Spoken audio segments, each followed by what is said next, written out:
However, now I am recording. Wow, they all respected it. I love this. You guys are the best at this. I ran out of material. Yeah. There's no next page to this script. Yeah. You know, I mean, it's fine. I'll just send the PDF for the script for tonight's game to you guys, so we can, you know. One But anyway, tonight, really? we're back. Oh, I didn't do my first roll tonight. Let's do it live. Oh. How are you guys gonna do? 11 7. out of 20. You got an 11. That's the worst I've gotten in 4 episodes, so that tells you something. So expect an 11 out of 20 performance from everyone, and I'll lump myself in here. So anyway, welcome back. Welcome back, us. It is episode 15. Crazy. We're like 20 games in, just about. 19. Yeah, Running. just about. But yeah, 19 to be specific. Rules lawyer. First thing before I get into the recap, Izzy, you should check your inventory on your character sheet, and you will find that you have wings. Oh shit! You should find it, should I say? D&D Beyond is being kind of a bitch with items today, so if it's weird or seems to be missing information, let me know. But yeah, I have no outside of game updates, so I'm just gonna get into it. What happened last time for our nameless band of misfits? And then everyone else. Milo is the entire band of misfits in and of himself. So having made your preparations for the journey ahead of you, Zentha worriedly brought you all to the back entrance of the Arms of Elysium. Or rather, the arduous cave system that may or may not lead you to where you hope you will be at the Arms of Elysium. You quickly found yourselves displeased with the formation of the tunnels here as you crawled and scrambled your way through the better part of the first day of travel, involving Oompa Loompas and a lot of homoeroticism. And a lot of boy screeching. A lot of fear, and eventually Fear is the mind killer. A lot of it was oil. the mind killer. Yeah, well, a talk of oil, but it was never utilized. Also, Theron is still dead to me. Just want everyone to know. Theron murdered a dog. And I just want to put this out to the internet because it's hilarious to me. The day after we recorded last episode, I got assaulted by 2 dogs walking through town at night. So They knew I'm what okay. you They did. didn't They get knew what me, you but did. that's They my knew what my you immediate did. recompense for being a horrible person, I suppose. So there's that. You can all rest easy. If you were cursing me for forcing this poor party to murder a dog, they tried to get me back. So there we go. But nonetheless, you made it through the really shitty part of the cave, at least for now. Slept. Someone used their scroll of sending to reach out to Zentha, and it turns out you had just passed the 24-hour mark. And you continued on for a couple hours, feeling mostly better, except Quilly is still at 1 point of exhaustion. Yep. After some time, Theron's elf ears picked up on a strange clicking sound from And the it made my giant ass vibrate. You know, my spidey senses.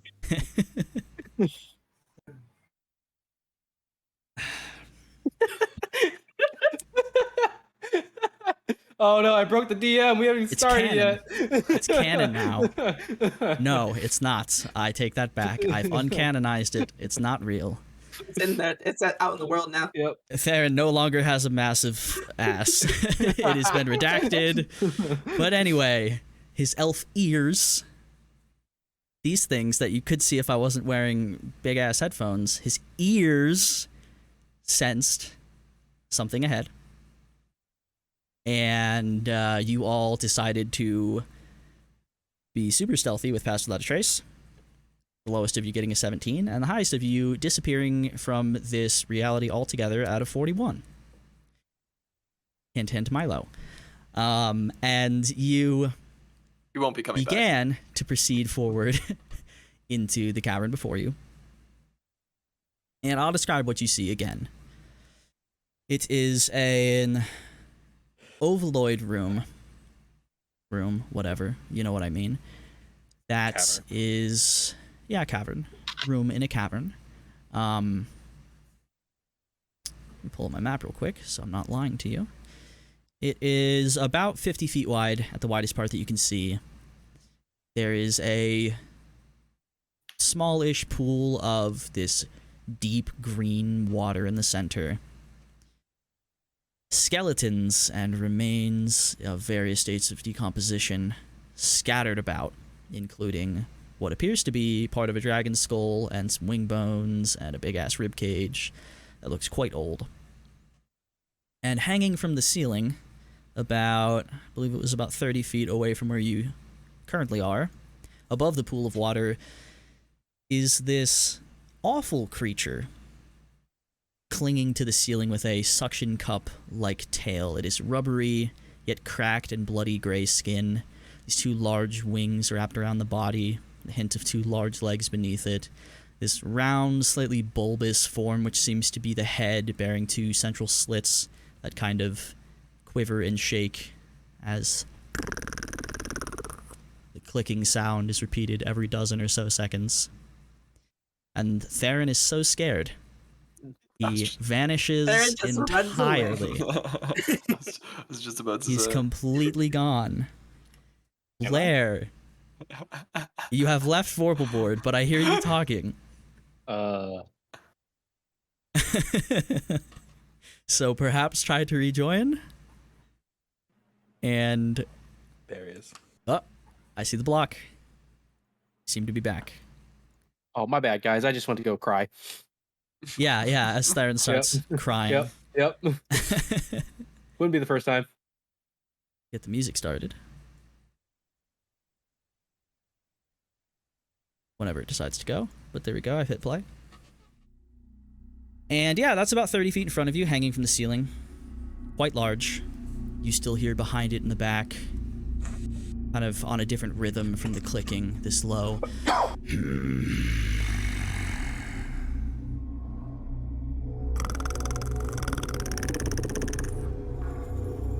And it just reverberates around this open cavern ominously. A little loud on my end. And all of you except Theron still have an additional 10 maximum hit points. We are 2.5 hours into, I forget exactly how long that lasts. 8 hours? Cool. And 6. six. Something like that. Anyway. Oh no, I didn't get my minis ready for order. I'm the worst. It's fine. I don't need them.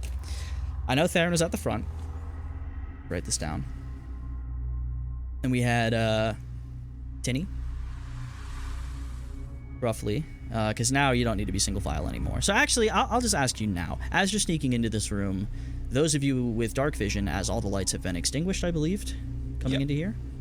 Those of you with dark vision can see this thing. Everyone else who does not have dark vision is 100% blind and grasping onto those around them. So, I will ask you now. Theron is at the lead, of course. But aside from that, where is everyone else? And what's your formation? Are you lumped up? Are you spread out? I think Quilly's and Milo are the only two people without dark vision, correct? Mm-hmm. I have dark And vision. Derek. You don't count. What? Why not? I'm still mad. I'm still mad at him. There are now two people with whom I have considered dead to me. Wow. Yeah. Rough, man. That's So, so Hey, I'm it's just okay. playing with you, Dan. He's dead to his god, so it's all good. Got him. All right, I don't know. all right, all right. I don't know. There's Dial it still back some- in. Dial it back in. You'll save it for when we get going. What's your marching order here? I imagine I'm still at the front. Yes, I'm in the Theron's definitely at the middle. front. I'd like to think that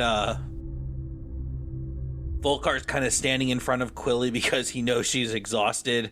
We had that little tete-a-tete and can't see. Yeah, she's like holding on to like the back of his like fur or whatever, and you're just leading the way. Okay, are you closer to the front of the group or the back?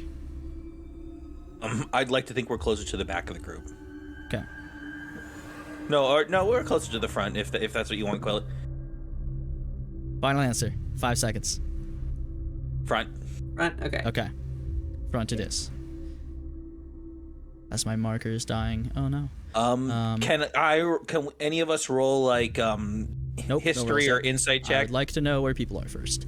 But we'll come back to that. So is anyone pairing up with Milo who can't see? But imagine everyone that can't see will be near each other, being led by someone who can see. Yeah. You tell me. That's what I'm What's trying your to find buddy? out here. Hold hands. And buddies hold hands. So which of you blind folk is with Theron then?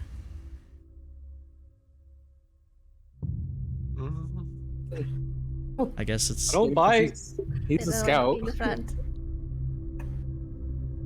To be honest, Milo can just like hang on Kalis's like cloak, just hiding because he has a 41, so I don't even notice him just hanging onto my cloak. I'll let it happen if Mikey, if that's what you'd like to do. That sounds fine with me. Sure, hell yeah. Surprise visitor. Oh god, my markers are all dying. And as I rush into combat, I take Milo with me, and he's like, "Oh shit! Oh shit!" Yeah, we'll get there. So And he let me try to write the that first again. creature he sees. Yes, which Exactly. is Kalis. Kalis and Milo. And then alright, so we got Theron, we got Volcar and Quilly, Kalis and Milo. And I guess that would leave like Tinny and Derek toward the back. Yeah. Derek, you can hold on to my tail and I can lead you forward. Okay. Not the weirdest thing. Okay, there we go. So, those of you who can see this horrid monstrosity. All of you hear the two different vocalizations, we'll call them. And your stealth rolls were so high that no one coughs and gives away your position. But being very careful as you slowly step forward, trying not to kick any bones or rocks or anything. You just hear a little drip as some blood just kind of off from this creature into the water below. And I will ask Theron, because everyone's been following your lead so far. I will assume that is what's happening until someone tells me otherwise. Theron, what are you doing? You don't see the other side of this room. You don't see what could possibly be making this other noise. And as of now, you are fairly confident that even the less stealthy members of the party are following your steps quite well, and you seem to be unnoticed. But what are you doing? And there's the dragon skull in the middle of the room, right? Or is it like a slice to the left or something like that? It's a bit off to the left side, yeah. I'm gonna make my way to the left and try and kind of use that as cover to try and sneak around. Sure. Easy enough, keeping the same rolls as before. You all push forward. And the skull puts you about maybe 15 feet away and a bit to the side of this pool of water and this dangling beast. And as you're just kind of ducking down behind the skull, trying not to move it and make any sound, this section of thick, rubbery skin from one of the wings just sloughs off into the water and splashes a bit. And the creature doesn't react very much. Still just this slight quivering of its form. And How far are we from the other entrance? from where you came in, No, from like getting to the other side of the room. at this moment, you can only see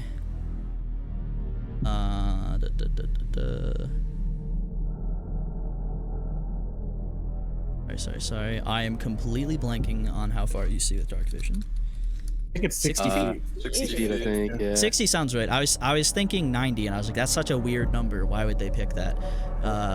Yeah, 60. Okay. You can see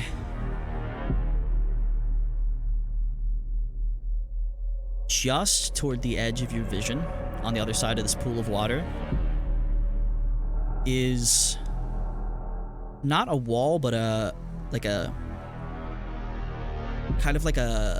scree slope, just barely steep, not nearly as bad as what you guys were dealing with yesterday, and it seems to go up to either some kind of raised platform or just that the rest of whatever room you're in is like 15 feet up from where you are as it goes to the back. On the left side, you can see what looks like a small tunnel that is maybe branching off. It might just be an alcove in the room. You can't exactly tell. But it seems that the room does extend beyond what you can see still.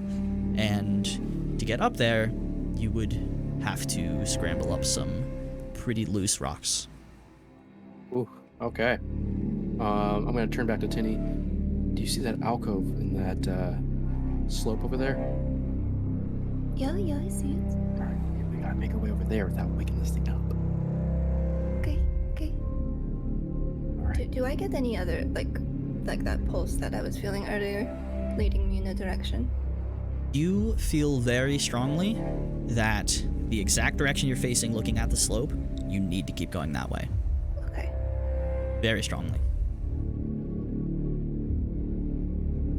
Are you communicating that at all, or just holding on to that one? Yeah, it seems like that's the way forward, but do you think we can get up without waking this thing? Gonna kind of peek over. There's the pool. How does the ground around it look? Is it like full of like bones? Does it sound like feel like we're gonna make a bunch of noise trying to, go around? There's a fairly even spread of remains and bones around this place. It's not like the floor is not completely covered, so it's easy enough to walk carefully and not hit stuff or walk under some of the larger dragon bones here. This isn't rough terrain. No, definitely going up this slope was going to be kind of tough, and being quiet might be a little rough there. But until the slope, the rest of this floor seems relatively flat-ish and about as open as what you've been traveling so far. Okay, so having seen all that, I'm gonna turn back to Tinny. Yeah, I think we can sneak past this thing so we don't fuck it up. I'll go first, yeah. Okay. All right. And I'm going to try and navigate my way around the pool to that sledge. Okay. Still maintaining the same stealth rolls, as not much has changed, and your rolls are all quite high. You still just hear this now behind you. And as we were closer looking now at in front of you, real quick. Closer now in front of you. You still hear the... And it sounds like it is up from on whatever upper level of this is. Still don't see anything, don't hear any movement, but you are definitely moving closer to it. Josh, what's your question? Looking at this thing, does it look more like a cocoon than folded wings? Because you said like a piece of it was coming off. Does this look like a feeding sack or something like that, just from the way it's positioned? Or Give me... I would let you make a medicine check on this, actually, instead of nature. And how large does this creature look? Big. At Really least big? 15 Okay. feet long, at least. Gotcha. Yeah. Okay. Because again, All the right. ceiling here is like 40 feet Yeah. high, so it still is Yeah. like 25 feet up, but that's a 7, so no. you aren't sure which option would be better, and you kind of, instead of looking closely, you look and this slightly like hard, almost like a tooth or like a bony chip just kind of tumbles out of the slits, and another little chunk of flesh just falls off as well, and you're just like, I got no idea, man. I'm gonna It's whisper not to moving, Volkar, though. on a scale of 1 to 10, how fucked are we right now? I like apply pressure on her arm in a way like, don't talk.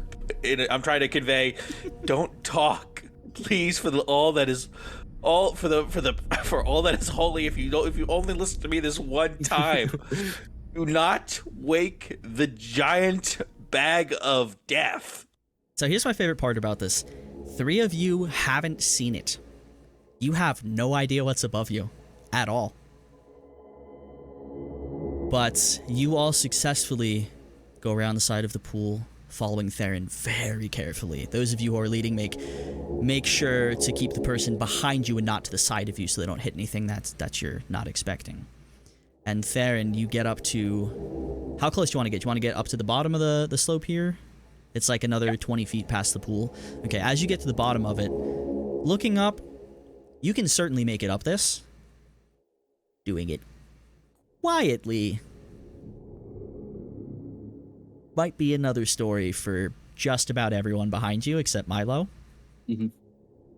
And those of you who can see, you all see the same thing. And as you look up, it definitely, the ceiling kind of like slopes up a little bit as well, so it stays pretty open up on this upper level.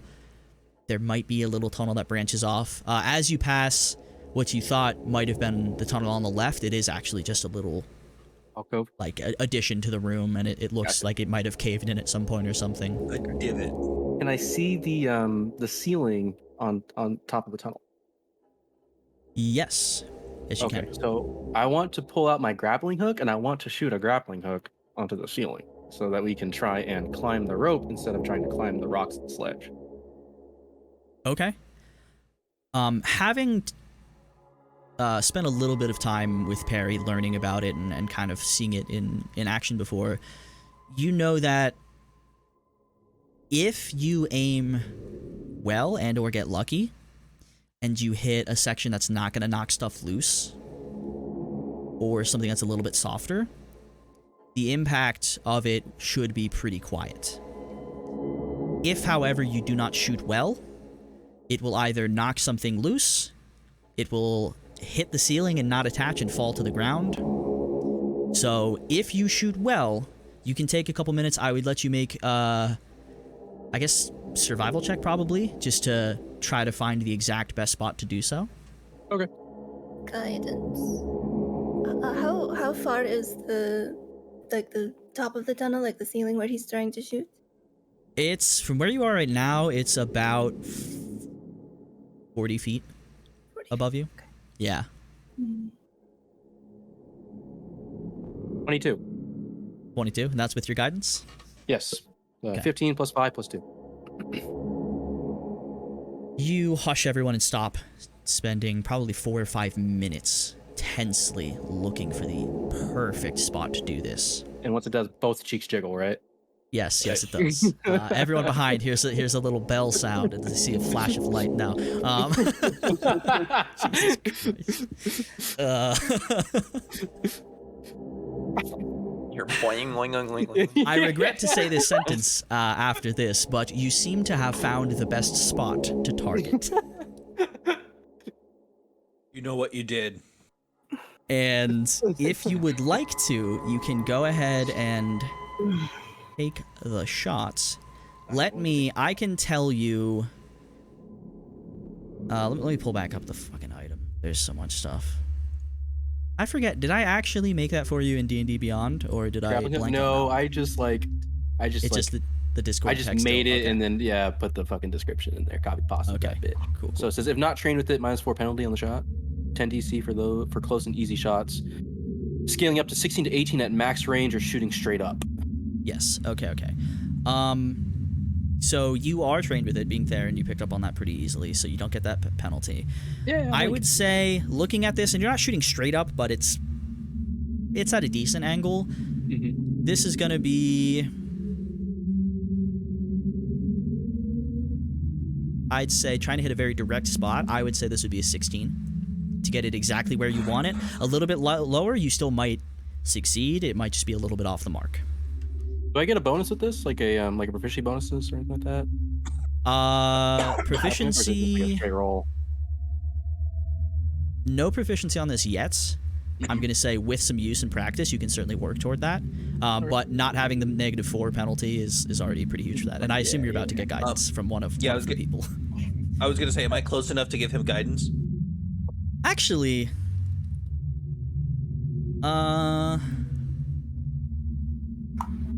let me look at a thing real quick. Maybe That's how the able to DA inspiration either way. Yeah, you do have that, but Yeah. let me, before I answer that, I just want to be Awesome. okay. Yes, one of you could certainly guide him. Also, Take a before- D4. Before you shoot, wait, where are you aiming? Just point it out to me. All right, I'm gonna point my hand right where I found that spot that made my booty jiggle. It's a little hard sometimes to tell what someone's pointing at 40 feet up on a dark ceiling, but you get the general area. I'm going to just try, I don't know if this will work, to very quietly cast Mage Hand, just to put it like as far as I can, just in case it does miss, to see if I can try and catch it. Okay. Interesting. I will say Mage Hand is maybe a little bit more visually significant in its casting than, say, Guidance would be. So there is a potential something could see that. So if you want to, it is going to be a stealth check. And I will say, you would have to roll extraordinarily bad on this, but there is a possibility this could alert something. However, you do still have a plus 10, which I will allow to apply to this. So if you want to use the Mage Hand, which, by the way, great idea, it will be another stealth check to cast it as subtly as you can. Okay, sure.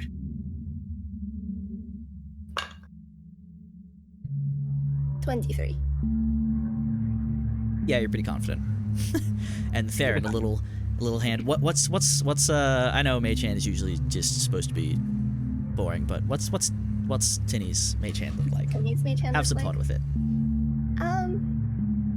Hers actually probably looks kind of like Thanos' glove, maybe, just without like the jumps. And it's Or you're gonna get kinda like red sued. and textile. It's great. So the gloved hand appears. Now that I said that, I'm imagining the hamburger helper hand, and I hate that so much. So, sorry. Anyway, the Mage Hand appears, floats up roughly to the area, maybe catch the rebound if Theron is off. Theron, you are guided. You are stable, and hoping you can make the shots. Go ahead and roll for that. And add your dexterity. Per usual. Add my dexterity. Yep. So Because it is still a bow-based thing, so d20 plus dex.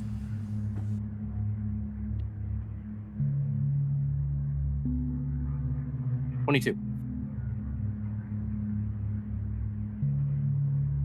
As lovely as a gesture as of the main Mage Hand was completely unnecessary. You doubted Theron? You doubted the elf eyes. Foolish. Yeah, turn around, backhand her. I'm just joking. I'm just playing. We do not condone that in any sense or form. I just want that to be very that clear. would not nearly be the worst thing that's happened to this campaign yet. No, You assaulted a child, so. Yeah, exactly. But Assaulted a child. It was a don't. male Stop, child. just die. Okay, well that makes all the difference. Anyway, what does make the difference is how good of a shot Theron is in this moment, and it silently attaches. Tug on it, test it with your weight. Good to go. Don't tell him, but I rolled a 4.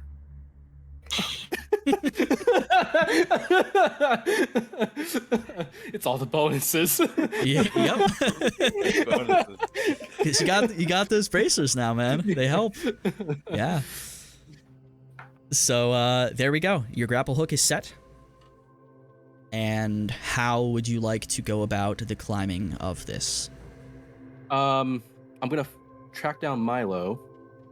Where is he again? Who's he with? Give me a perception check. All right. That's not good. 12. Cool. Anything other than a natural 20 on this, it was literally impossible. Where the fuck's Milo? Oh no. You don't see Milo. Milo. He's gonna touch the butt. Milo, where are you?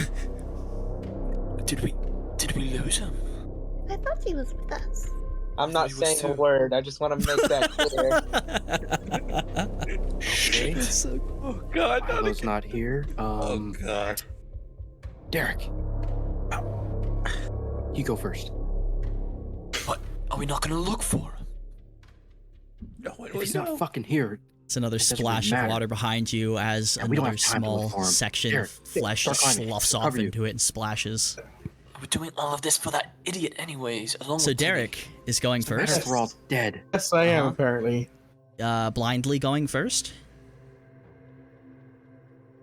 I'm just gonna hand him the rope. That's fair. So when I see him, I'm gonna like grab his hand and I'm gonna put the rope in his hand. I said, just, Okay. Give me. But All the setup for this has been very well in your favor as a group. So again, barring catastrophic failure, you'll be fine. It's just going to dictate how much time this is going to take. This is going to be athletics or acrobatics checks from everyone going up here. And again, unless you get super bad, you will be okay on this.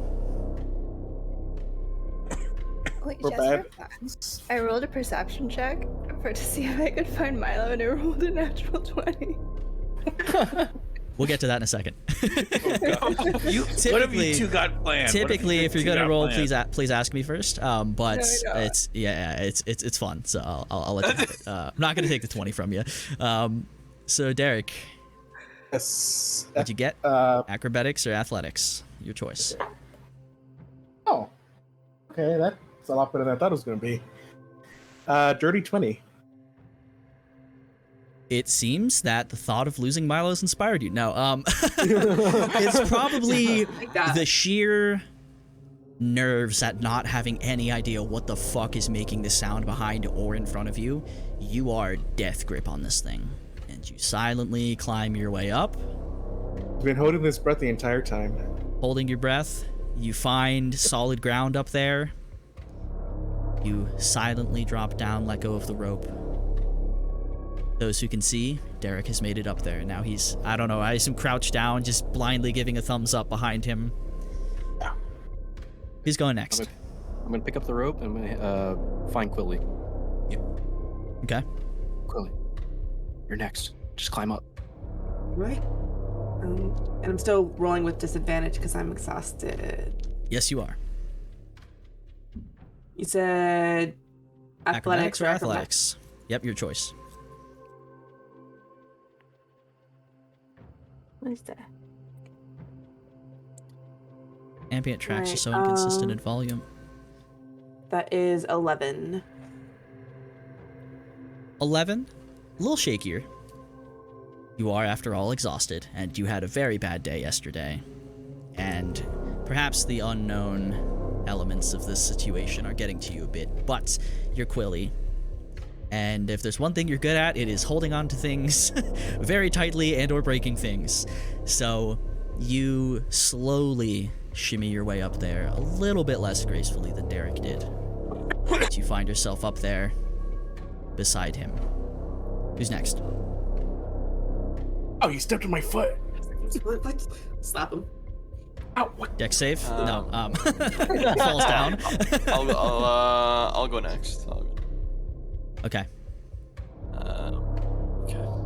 As soon as he Grabs the tries to grab the rope, I'm going to go in front of him, grab it. And go up Okay, before him. so hang on. Okay, so what we have is Kalis steps up. Tinny, you look down and see Milo, who immediately jumps off and tries to run between Kalis's legs to get on the rope. Do you react to this at all? What do you say? What do you do? Found him. And as she says that, Farron, passing the rope off, you just see little halfling hands reach up and grab it. I'm gonna hold the rope above my shoulder. Oh, now you want to show up, huh? Can you even I was see? here the whole time. What? All right, fuck it. Here. I'm just gonna give him the rope. All right, let's get that check. I rolled a 21 total. Not surprised. Milo just spider monkeys his way up this rope. Easy. Practically invisible. Even it's like as you're watching him, your eyes are like, wait, where is he? Up there. Wait, no, he's gone. Up there he is.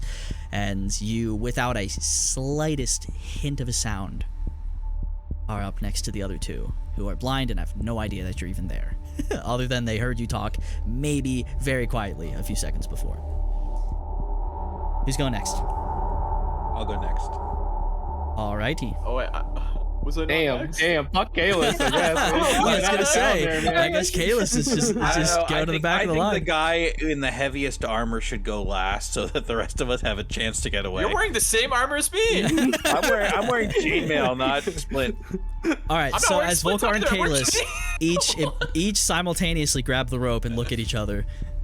Ooh, How are we solving there's this? some hot sexual tension right here. Okay, only one thing can solve this right now. Older parchment. Rock, paper, scissors, shoot. Shit. Rock, paper, scissors, shoot. Fuck! Okay, you go first. So I'll give you the benefit of the doubt that he didn't scream that. Yeah. No, I'll say. no, you did. I need fan art immediately. Just rock, paper, scissors with the creature in the background, top center. All right, Volkar, let's get that check. Oh wait, is it stealth? We're not stealthing, right? No. Your stealth not checks were acrobatic. so excellent, and little metagame knowledge here. You would have had to stealth up this thing, but player saved you that. 17. Ranger, most 17? important class in the game, guys. Easy enough. Volkar, you make it up there. Kalis, let's take that roll. Unless anyone's gonna fight him on this. Tinny just kicks him in the nuts and grabs the rope. Uh-oh. I see a face of a natural 1. Perhaps. What's your total? What's your total? 8. 8. No, Flash of Genius, make that a 12. Oh my god, you just hear cling, cling, cling, cling, cling. Oh no. I will start my one. describing, and if you want to, you can cut in, okay? I was about to say, I knew one of my really disastrous ones was gonna end up coming around sooner or later. Well, didn't know it was fortunately, natural it's an ability check. It's not an attack, so it's not an automatic fail. So No, an no. 8, because you're still quite physically capable. It seems that you're a little bit miffed at Volkar, perhaps, or just distracted by the unknown monsters around you. How could I fuck Because I have And- inspiration. Kalis gets about halfway up, Do we have and inspiration? one of you have inspirations. No, I'm not gonna use it. Okay. You get about halfway up, and one of your hands just completely misses the rope. And you slide down a few feet before you manage to wrestle yourself back onto it, and the bottom of the rope dangles a bit. Fortunately, Theron's right there, and I'm assuming would grab the end of On it. in disappointment. Yes. Yeah. Looking on in disappointment as the music suddenly gets very loud. Sorry. And Kalis, everyone freezes for like 5 seconds. I'm gonna look at the creature. I'll just look back. Be more careful. Yeah, I'm sorry about that one. And you slowly and more carefully pull your way up. Be Kalis and rock, paper, scissors. I just want everyone to know that. Tinny and Theron, which one of you's going next? Just in case we all die. I guess I'll go. Yeah, go ahead. Okay. Wherever you.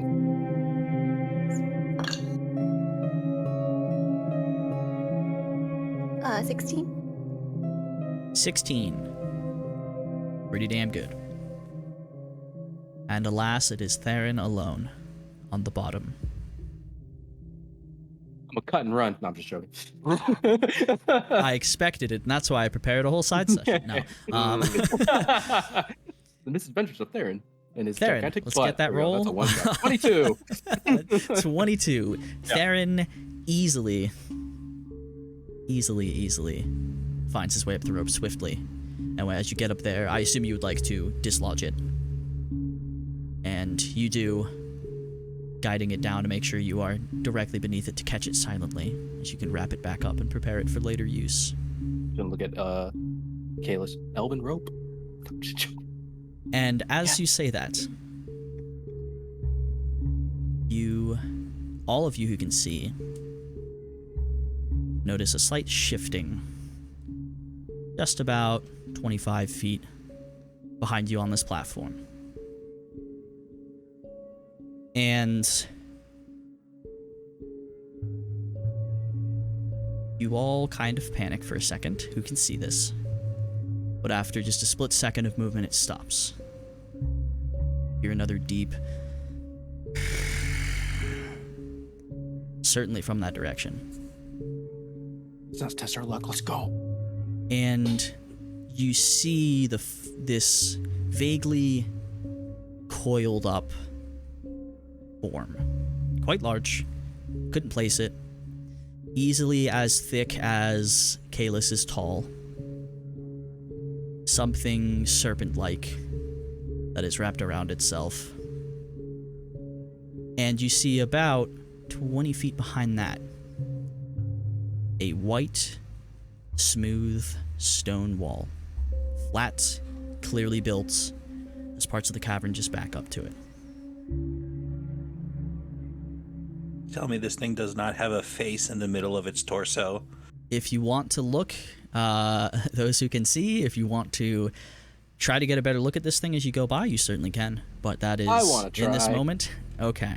I'm just getting like Elden Ring God devouring serpent images. Perception Baron, or go ahead and perceive for me. As With your elf eyes. Are you beginning to lead the group past it, or are you looking at it first? I'm looking at it first. Okay. 21. 21. You have to stay still for a solid minute, maybe 70 seconds before it shifts again a little bit. And as it does, you start making out some details of it. It is certainly serpent-like. You would guess, same as the other creature, bare minimum 15 feet, probably more like 25 on this thing.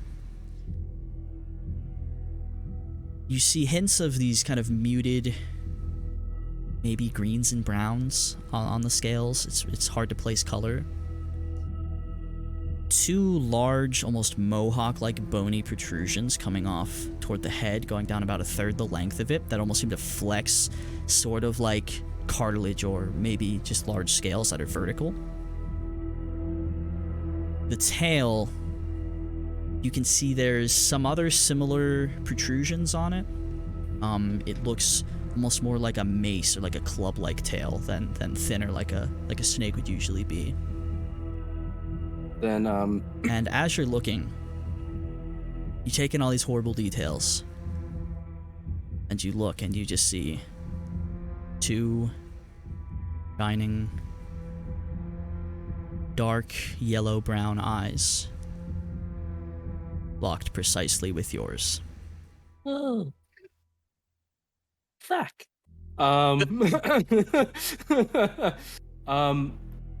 Shit. I'm gonna just look back. Shit.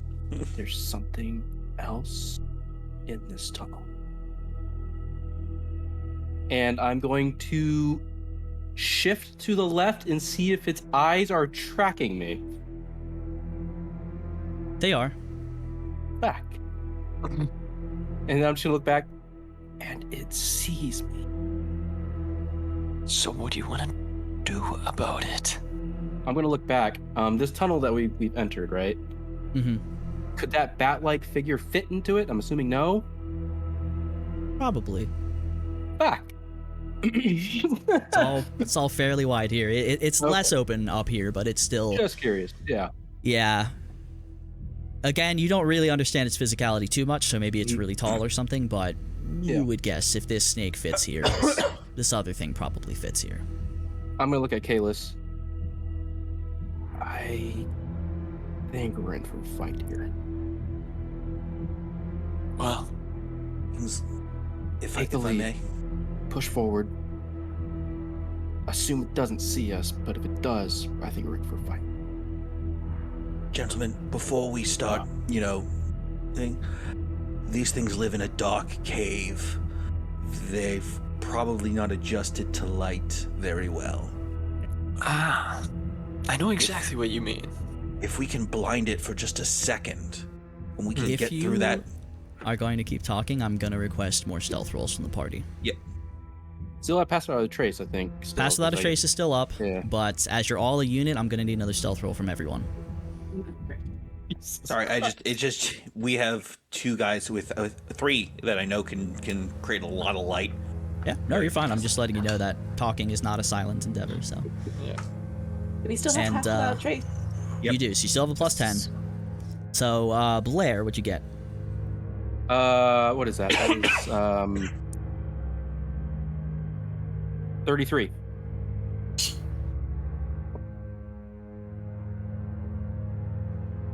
Derek. Dirty 20. Thank you, pass without a Really? trace. 16. Tinny.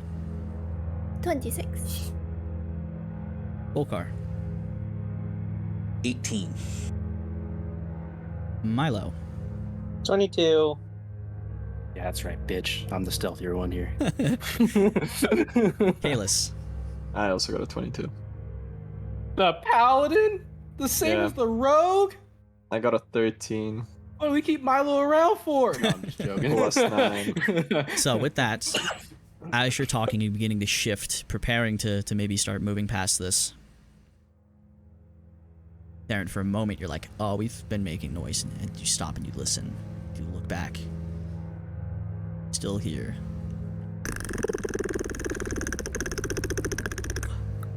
And the figure seems to be motionless still.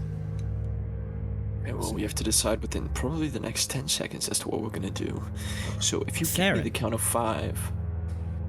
Give me a nature or an insight check, please. Fuck. You can keep talking, just as this is happening. Yeah, sure. Derek? Give me to the count of 5, and then on the count of 5, I will absolutely light my sword up to such unbelievable levels that it really might blind this thing. All right, 10. Derek. 10. Yeah. Which did you roll? The nature check. Nature check. Okay. A little hard to Derek. read. It's still unmoving, but it's still looking directly at you in the eyes, which is probably uncomfortable. So if we have to I'll fight leave this, it at we need that. to light up the room for the others to see. Exactly. Okay. Okay, so what are you giving me? The count of 3? I'm just saying push forward, and if the thing 1, attacks... Yeah, 2, go ahead. Sure. 3. Okay, boom. And then I will I will use the channel divinity. And then I will cast oh, what is it? What's the goddamn? Where is it? Sacred weapon. There we go. That's the one. Okay. So that's And- bright light for 20 feet and dim light for 20 feet beyond Kalis, that. immediately your sword begins just emanating blinding light out. Those of you who have been blinded, you are still for a second like, oh shit, I was not ready for that. Those of you who can see, this still is a harsh shock to the eyes, and you all have to blink away for a second. Now run. And as you do, assuming, are you beginning to run? Yes. Okay. Or at least in the direction that we definitely want to go. Okay. And as you begin running, Theron, you linger for just a second. And you see, it has not blinked. It has hardly reacted. You see these snake kind of slit pupils retract a lot from the light, and it kind of pulls the head back very slightly. And the corners of the eyes kind of look almost as if it is smiling, but you cannot see a mouth or anything hidden, as it is kind of tucked beneath its tail. And it just stares at you, and it does not move. I'm gonna look away from As this you all fucking suddenly start sprinting by it over toward the wall. The light does not seem to trigger any reaction from the other thing, but as soon as heavy armored footsteps begin, the clicking suddenly stops. You hear shuffling, rocks kind of tumbling off from the ceiling a bit. And anyone who would be able to look back and see it, which even with the light, you can maybe just see the form of this thing as you run past the snake beast. The wings are certainly unwrapping around the body. and its head is swiveling around silently.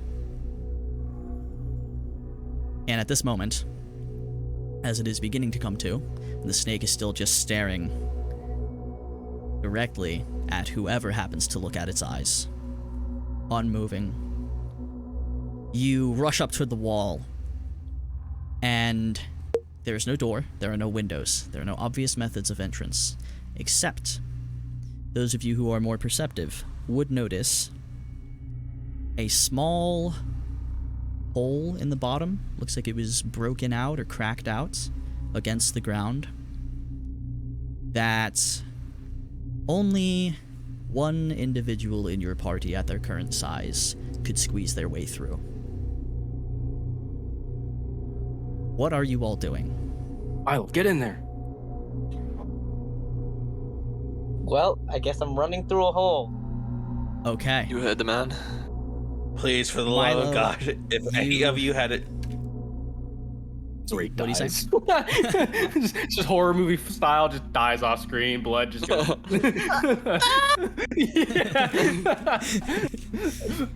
Milo, you drop down to the ground and you immediately begin squeezing yourself through this part of the wall, which would have been much more uncomfortable if you hadn't just had an entire day of this experience. And you pull yourself through, and you find that you are in what looks to be some kind of bed chamber for multiple people. There are 4 beds around. It is neat and tidy. Everything is white stone. It's not lit in here, though. So you have a bit of light coming in from the hole from Kalis' sword from behind you. And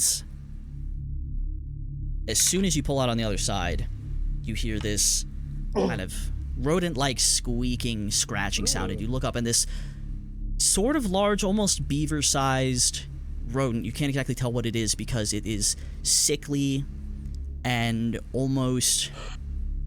you could almost mistake it for being undead at a glance. As it lunges forward with a 14 to hit. I don't remember your AC offhand, I think it's 14. but I'm pretty sure a 14 Yeah, hits it is you. 14. Okay. You suffer 3 points of piercing damage as these large rodent-like teeth pierce into your right arm, your forearm, as you try to block it as you're crawling. And let us go ahead and roll initiative, I think, for this. I think this is going to be necessary to keep track of all of this. Milo just got jumped by a mouse. Yeah, He in did. typical He Milo did. fashion. Turns out Remy was not very Yeah. impressed. Yeah. Remy don't mess. Yep. You interrupted. I don't know why I was going into a German accent with that one. You interrupted my cooking session. You must die. Quick question: would I still initiative? Would that still be at disadvantage? Because disadvantage This all is- checks. This is always such a weird rule. I want to say yes because it's intrinsically tied to your physical and mental reaction speed. Yeah. Either way, it was a 4 and a 3. Yeah, Awesome, technically so- it counts as an ability It's check. Dex. Anyone above a 20? Yikes. No. Okay. 15 and 19? 19. 19. Oh, Okay. Who has higher dex? Ollie Theron? There, probably. Yeah, okay. I got a 15. 16. We'll go 16. 10 to 14. 5 to 9? 9. Uh Okay. oh. Oh, it's. Oh, he's gone. Oh, We lost. there you go. He rolled so low. He's not rolled even so low. He's not even on the initiative. Oh no, he's gone. Holy He shit. fled from existence. Iron Dan, if you still hear us, you have vanished in Vorpal board. Oh, he's gone from Discord too. I'm just gonna put him below 5. He's last anyway, so it's fine. Derek's just not paying attention, I guess. Unless he cut out from a while ago. Maybe his internet crashed. he's still in It is chat. totally possible. He is in chat though, but we'll see what happens. Worst case, We'll find out. A lot can happen between now and the end of the order. So, put that there. Okay. So that was a surprise round, and the rat is actually at the first. Well, the rodent, not rat necessarily, but it goes first,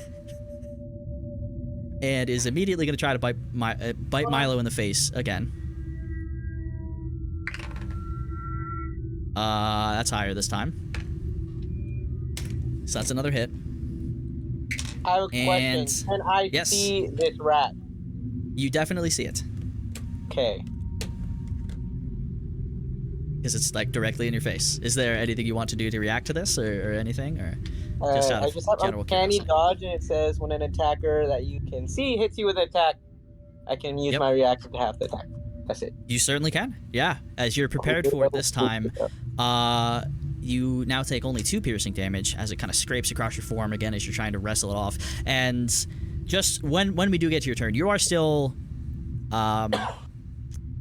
you're prone at the moment, as you haven't, like, you're just kind of pulling yourself into the room here, so you are still on the ground with this thing when we get to you. So Theron and Tinny, both at 19s, you hear rodent-like squeaking. Milo definitely reacting vocally as you can still see his feet. If you were looking through, you could see he's still on the ground there, and there's a blur of motion. The snake has absolutely not responded, but the other thing is definitely trying to sense what is going on. Do either of you have anything you want to do right now on your turns? In the tunnel, can I see Milo and the rodent? I would Or do I- say yes. You definitely see something. You can't place it, but it is rodent-like. It sounds, it moves like a rodent, and it is kind of half latched onto Milo's forearm right now as he's struggling to throw it off. Can I shoot it, or would I definitely hit Milo? You would definitely hit Milo in the ass. Okay. Okay. Just want to make sure. I don't know how wide this tunnel is. Nope. We'd hit him. It's How do we get Also, in there? real quick. Iron Dan, all good? I see you've been Yes. kind of cutting out a bit. Yeah, my internet's copying on me for some reason. Anyways, I rolled a 6. Rolled a 6. Okay, 6 on initiative. Okay, so Quilly's last. Magic. Okay, cool. Can Tinny still shrink? Does she still have that ability? Should still be good We now. will find out. No. Theron, what were you asking? Oh, I can't see in there, so I think what I'll do. Ooh boy. Okay, so but can I see past them? Not very Like, much, no. Not You very can see a much? little bit of floor. You can see vague hint of white wall on the other side. But Okay. it's very very small hole. So I'm gonna try and look, and then I'm gonna try and misty step into the room. If I can see enough Okay. of the room to get in there. Yeah. You can see enough of the room to do that. Yeah, you can appear. How far in front of Milo do you want to get? You would guess you have at least 10 feet of space, but not. I would exactly sure. say probably 10 feet in front of him. Okay. So, Theron, you just appear on the inside of this room, and there is this rodent thing just assaulting Milo on the ground. What Right. the fuck? And I'm like, oh. And I think that's a bonus action. I can't remember. I Yeah. believe so. It is a It is bonus a action. bonus Okay, so I'm gonna turn around and I see the rodent now. Yeah. Yep. And Certainly. I'm gonna shoot it. Okay. I'm gonna pose a slight negative modifier because it's kind of like it's not necessarily grappled with Milo, but it's like right up there with him, so slight Okay. negative. Okay. But go ahead and roll. What's the penalty? I'm just gonna add it to the AC. Okay. Essentially, 19. 19 is what I rolled. Yeah, no, it's a rat. A rat-like no, thing. it's a rat. Yeah, I It's figured a you were gonna rat! hit that. It's a anyway, rat. but, yeah, you just appear, you look, and within a second and a half of landing, an arrow pierces it. Don't even roll damage. Oh, okay. It's already practically dead. I mean, the arrow hits it, and it pierces right through it, but it just like pulls some of the fur and skin with it, like through the wound. It's like this thing was literally falling apart at the seams, and it just kind of splats into the wall. Okay. And can I look around the room, or is that like a additional action type thing? I would say that would be an additional Okay, time then that's it for my turn. with this. Bonus action. Yeah, we're good. Tinny, you see Theron holding his bow, looking, and then he's just gone. Okay. Okay. I guess he left us to die. Well, I assume we hear Does the that sound convert. like him? You do hear some stuff inside for sure. Okay. And the snake is still watching us? If you look at it, it's just Yeah. its eyes are just kind of locking with whoever's happens to be looking at it. Wait, if we all look at it at the same time, does it go cross-eyed? You can find out if you all want to spend your turns doing it. Tinny, Bully it like it. remind me what your passive insight is, please. Passive insight's only a 10. Okay. Scary snake. Okay. Can it, looking into its eyes, does it look like, I don't know, can I tell if it seems like intelligent at all? You would have to take an action to It's an action to do that. further sort of study it, but you can certainly What happened? look into it. Oh. And then the thing, the winged thing at like the bottom of the tunnel is like awake now. It is looking, it's moving its head around. Again, you've seen no obvious signs of this thing having eyes, Okay. and it definitely has not reacted to the light. It seems to be reacting more to the sound and or the movement. And it is still head on a swivel looking, but doesn't seem to have, like, targeted anything. Okay. Don't want to go through it yet necessarily, but I'll just take out my lantern of revealing, and I just want to shine it and see if there's anything like invisible or illusory on this wall, to see if there's anything hidden. There is nothing that seems to be illusory or hidden on this wall. Okay. So there's just this little hole at the bottom that's... Yeah, and it looks We like it can't was like really fit broken. through. It doesn't look like they built it this way. Okay. What you doing? Yeah, am I doing? That's a good question. Keeping in mind, none of you can fit through this hole now. Yeah. Yeah.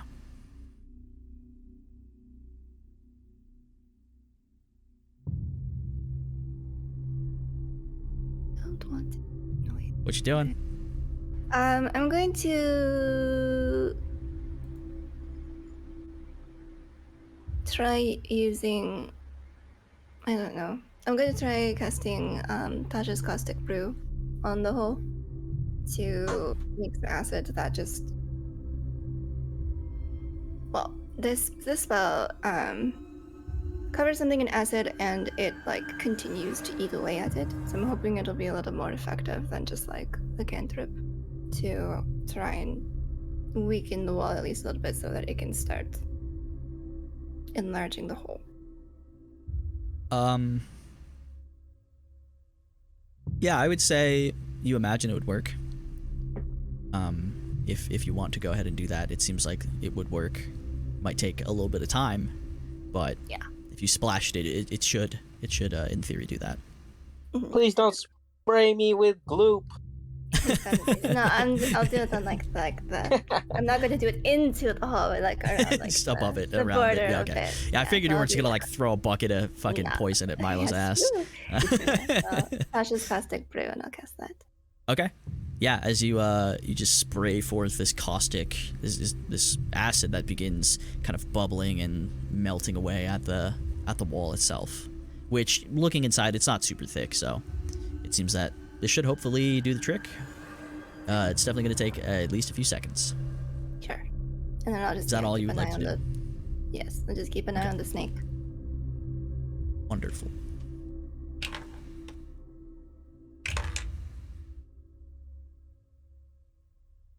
The creature attached to the ceiling still just kind of looking around. Its attention actually swings away from where you are for a few seconds. And you hear it kind of clicks a couple times. And it's moving just a couple inches at a time, clicking a couple times. But otherwise does not seem to react to your presence.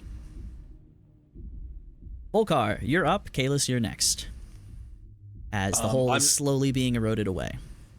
I'm not sure if this will work, but I would like to use thaumaturgy to throw my voice across the chamber to make a sound make it sound like footsteps across the chamber. Give me a wisdom check. Pretty good, actually. Volkar is really trying to do throw voice. The shout. That is a 21. You stop and you concentrate for a second.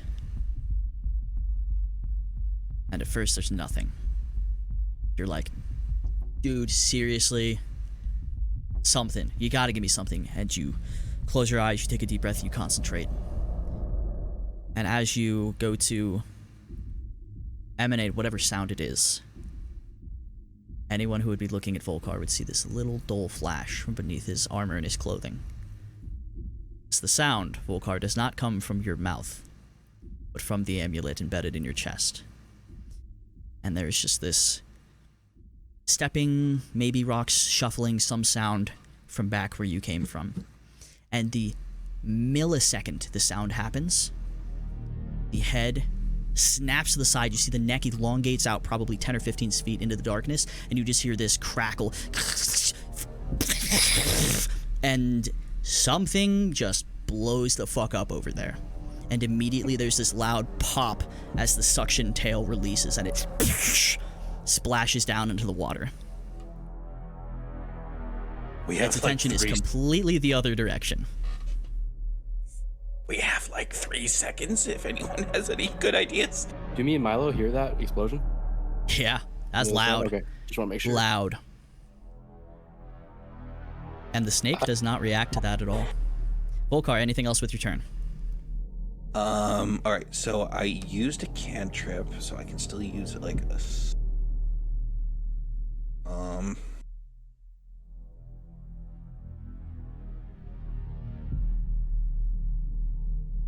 I'm going to hold an action. Okay. To defend Quilly, since she's the only person, or Derek, if either of them gets attacked, to try and like just step in the way with my shield, in case since they're the only ones who can't really see right now. Okay. Yeah, you can do that. Can I do that? I'll let you do that. Yeah. And I assume you're not moving anywhere. So Kalis, you are up. Milo, you're on deck. This thing disappeared, right? The snake. Not the snake. The snake is still there. The other whatever the fuck it was, you can still see a bit of the tail as it's like fully unraveling. But the head and the front half of it is completely out of sight. If I point my sword at this thing, what do I? Does it give me a better view of the creature? Not really. That's You're kind of far. It's like just dim light is kind of just touching the back end of it right now. Unless you had super long arms, it's not going to make a difference. You'd be surprised by my wingspan. I'm kidding. Just curious. I'm gonna do a divine sense for my action. I'm just curious as to whether this thing is of celestial, fiendish, or undead origin, and I would just know the type. What's the radius on that? It is 60 feet. 60 feet. Okay, so clearly you get some celestial pings from, some members of the party. And there is this incredible celestial energy from behind you, from whatever's on the other side of this wall. It is just everywhere. But it feels sort of wrong. The whatever just dropped from the ceiling, nothing comes up on that. This serpent next to you is also celestial in nature. And as you glance over at it, you just see the eyes, the pupils retract a little bit, or contract, I suppose, a little bit from the light. And it just maintains eye contact, still unmoving. I'm looking this in the eyes. Mhm. Can I try to?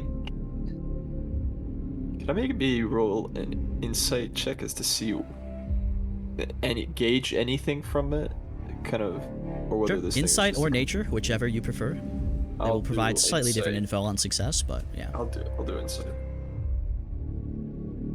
That's not bad. That's a 21. It's definitely not aggressive.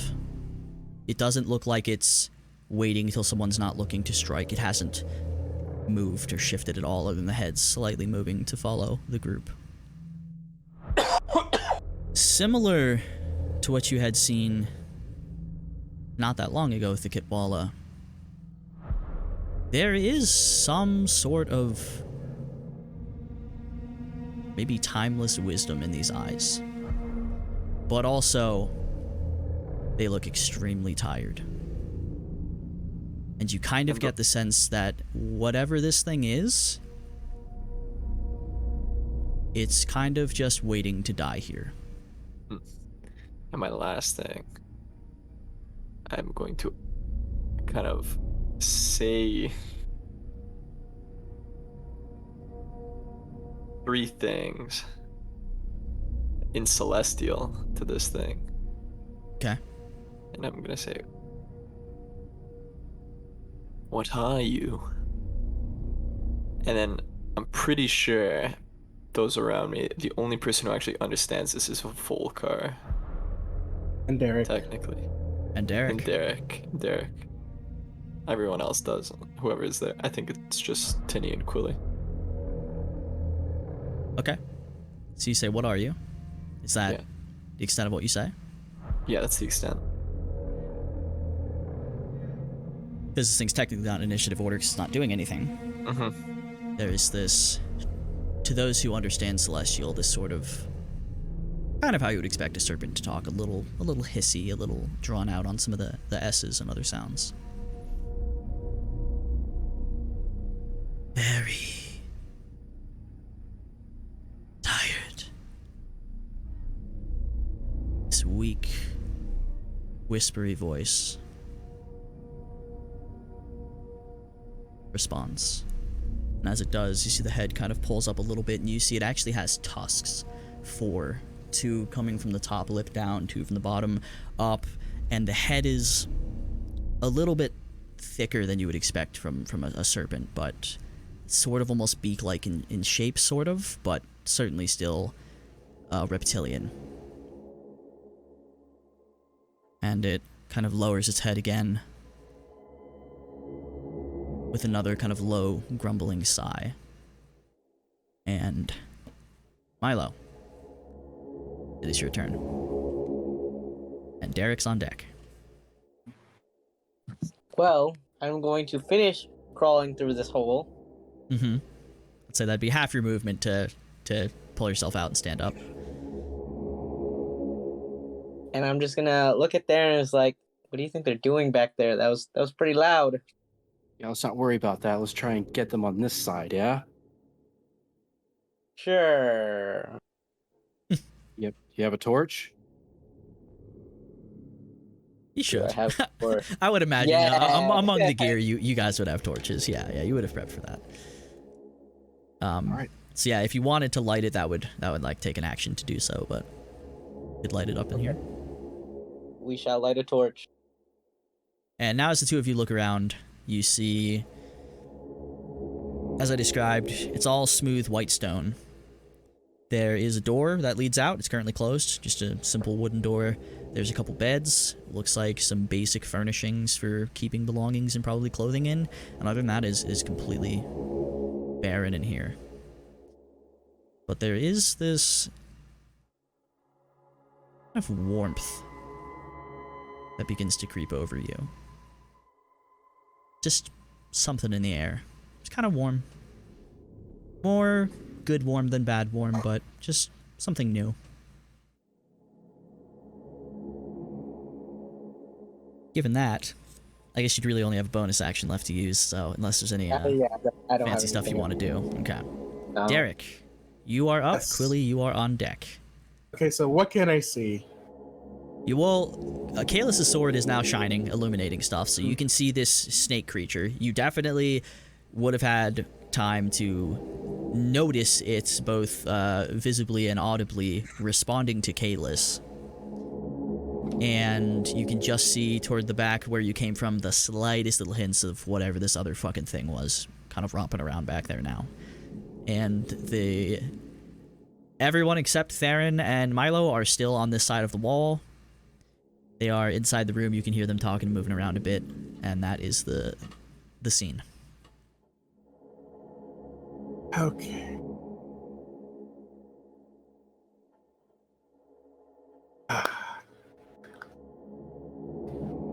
Always with the distractions. So, let's see. Okay, for my action, I will bring up dancing lights. Okay. Okay, so that's 4.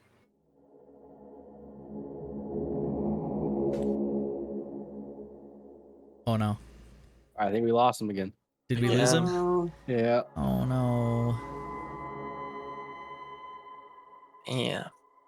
Iron Dan, do you exist? Somewhere in the void. Damn. He's gone. As Yeah. Derek thinks about how lovely it would be to conjure these lights, pauses for a second. Quilly, I'll just Yeah. have you go. Cool. Yeah, we can't see either of those creatures right now, right? No, you see the snake. It's still pretty close to you guys. It's only like 15 feet from you, by the way. You are uncomfortably close to this thing. Okay, cool. Don't like that. So, I'm just going to turn and face the wall, and I'm gonna rage. Okay. It's Misty Step, basically. I teleport to 30 feet on an occupied space I could see. If that's the case, then before I Misty Step, I would like to just go at the wall with my axe. Just break it down. Okay. Well, can she see through it like Theron did? Yeah, but I want to try to get so, it more but open. before it. Yeah, give me strength check with advantage as you are going to hit this thing. I just want to see how hard you manage to do so.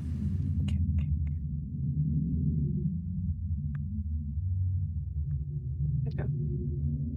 Strength. Okay. That. Oh, better. Okay. 24.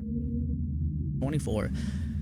With the acid already having loosened up a good bit of it, you manage to actually cleave off a couple decent chunks pretty quickly. It is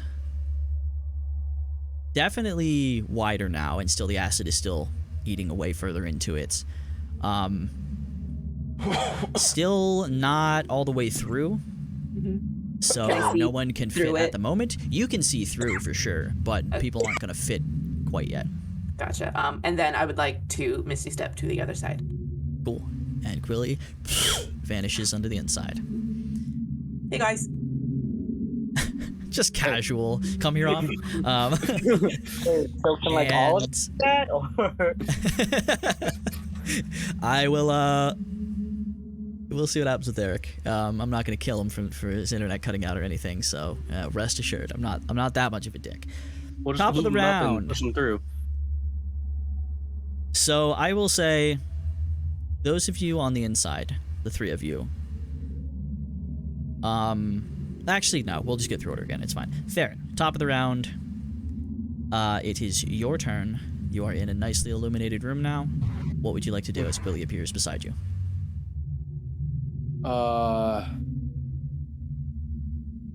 Looking around the room, there's really no. The only way out is a door on the other side, I'm assuming. Seems to be. You do notice that there is some writing. It's got elements of Elvish, kind of, but it's probably Celestial, given what you know about this place. There's writing above the door. You can't tell what it says, though. Okay. Shit. Okay. And while you think, Iron Dan, welcome back. Sorry, I had to cool off after that one. You are totally fine. I understand. I am sorry that the internet is betraying you, and I just vocalized that I'm not going to like kill Derek or anything for your internet issues. So rest assured, if it does happen to keep happening, then Derek will be okay. Okay. So lights. I will Okay, say Quilly ended up going before you, so she started hacking the wall open a bit more as the acid's still eating through the hole to widen it. And then Misty stepped inside. 'Cause that's a thing Quilly can do. 1 out of 8 chance. Nice. Okay, what I was gonna probably walk closer, probably the closest Kalis is to the snake thing. Okay. And he just, what does it look like again? Or It's serpent-like. As you have light on it, you can definitely tell that it is browns and greens, kind of all muted colors, some yellows in there. It's I think you missed this. It actually, as it raised its head, it has 4 tusks. It has 2 coming down from the top and 2 going up from the bottom that are a little bit in front and bigger. And the large kind of mohawk-like crests on either side, from starting at like the base of the head, going down about 1/3 the length of the body, this sort of mace-like tail at the end. But other than that, it's pretty directly a serpent, other than those variations. okay, so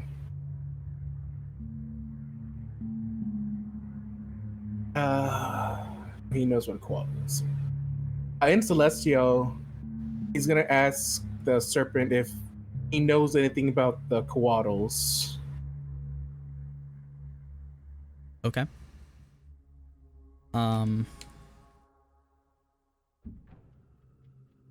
Yeah, I'll let it respond now, because technically we're kind of time warping a bit, so this is technically the start of the round, but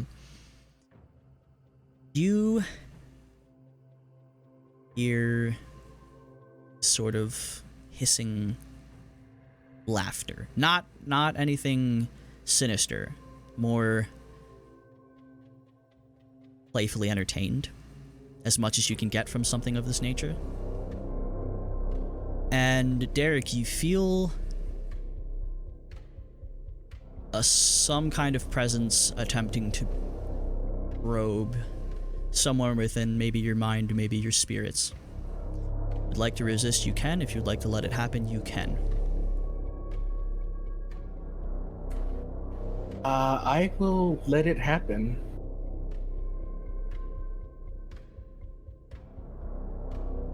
There's a flash of light for you, not for anyone else. Mhm. For a moment, your whole body goes numb. And wordlessly, you begin to understand that whatever this thing is, it is certainly related to, maybe creator and or parent of, something similar to what you're asking about. Hard to tell exactly, but there is some kind of through line between the two. And you also can sense that whatever part of it is communicating this and probing within you to do so is so incredibly weak that it is struggling to get what it is trying to get across. And you hear out loud, those of you who understand it, protect the truth.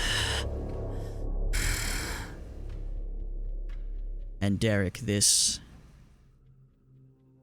weird, fuzzy, tingling sensation just erupts, starting from what feels like your brain and quickly encompassing your entire body. Those of you watching this, it speaks. You see it lifts the head, shifts a little bit.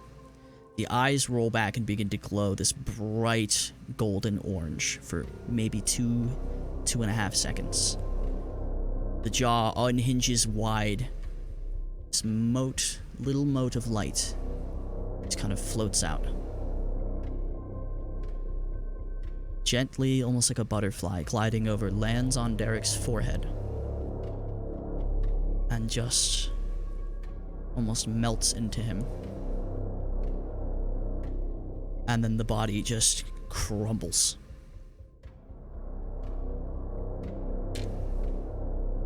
Lifeless.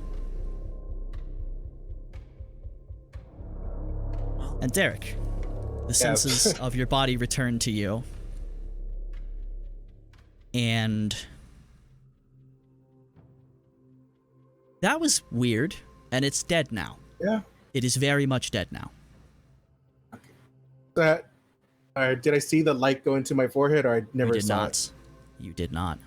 So it's just like time stop for me and just resumed. Just whatever that was metagame, that was the moment that you got that tingling fuzziness at the end was from that, but you did not see it, you did not even distinctly feel it. It just happened, and then a moment later your senses come back to you, and you see it is lifeless on the ground, and you are overcome with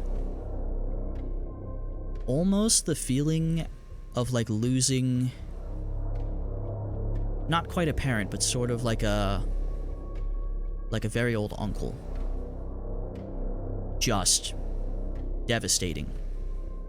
And you cannot fathom why.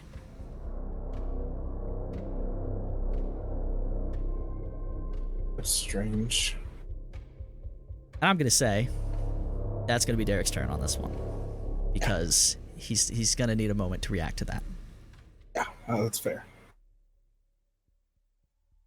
So I am going to make a check, see if this thing noticed the exact location of the very loud Quilly attacking a wall.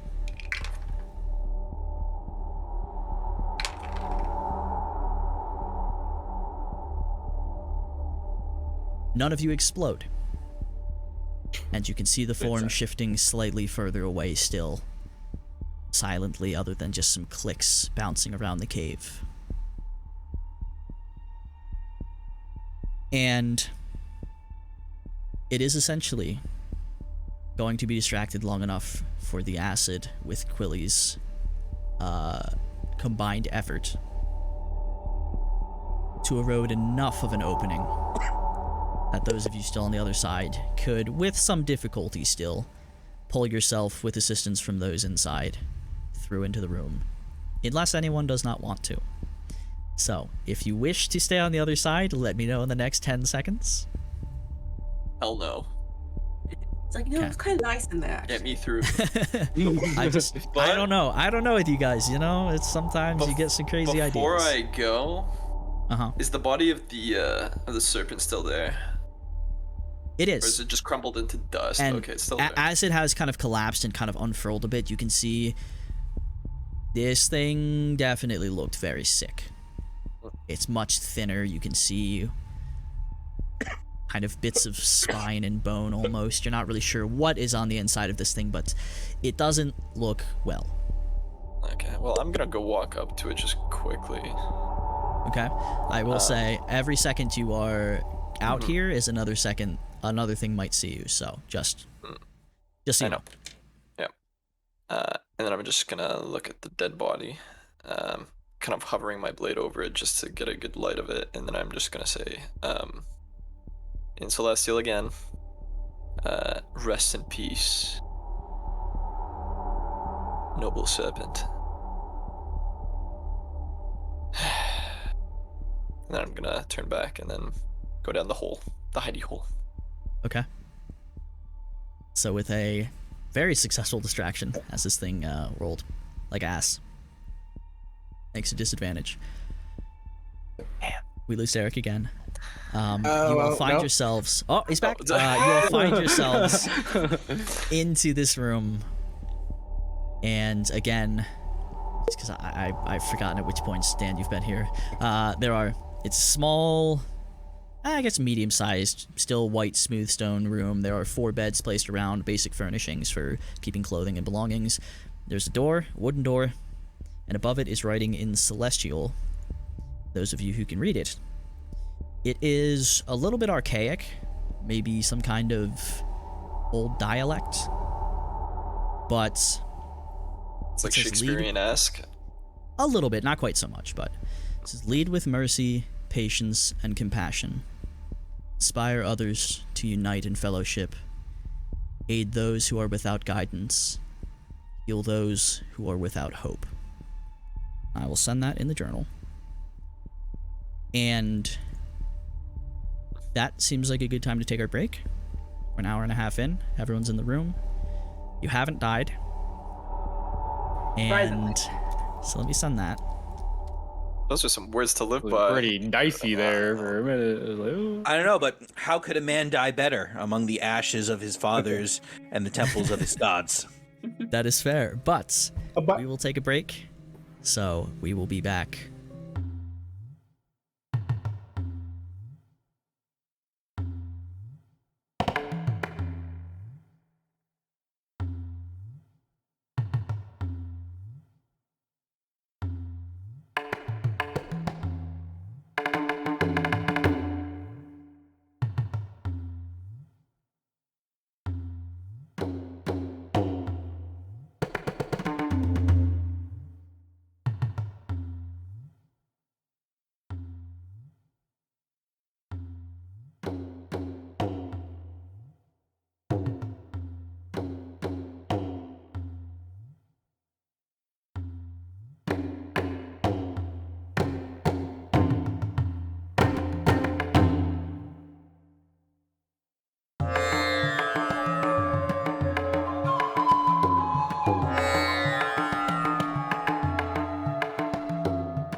And we're back. Hopefully with... Nah, I'm not even gonna say it. Nothing. We did miss a little moment of Derek approached the now corpse of this serpent creature with Kalis, placed his hand on it, lingered for a moment after Kalis walked away.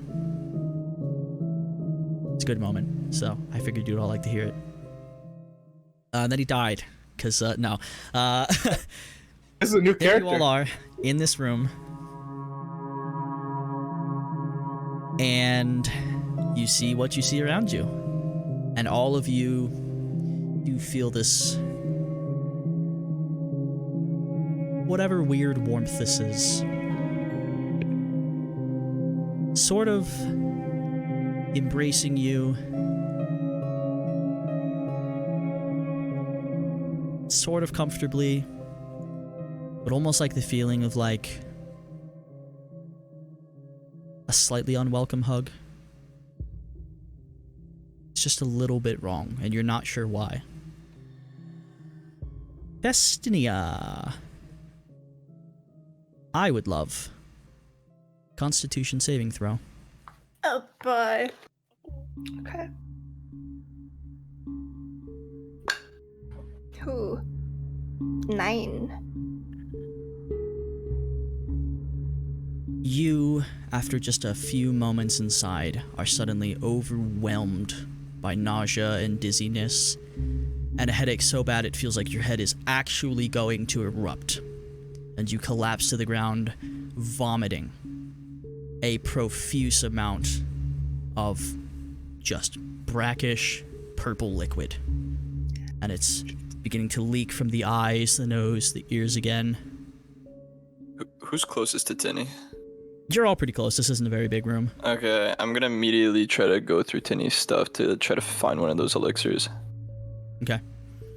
I'm stepping away from so I don't get puked on. Deck safe? No. Kalis, you begin rifling through, and easy enough. I assume you would have seen the finished product. Mm-hmm. I think that would be very dumb of Tinny to hide from people. So I don't think you would have. It's like someone with an allergy trying to hide their EpiPen. Exactly. Yeah. And it's yeah. But fortunately not the case here. And you pull out one of the vials. I'm immediately gonna try to give it, administer the vial to Tinny. Okay. I recommend waiting until the vomit episode is over. But Yes, presumably you do so. Hold her hair Sorry, back. first responder bit just kicked in there.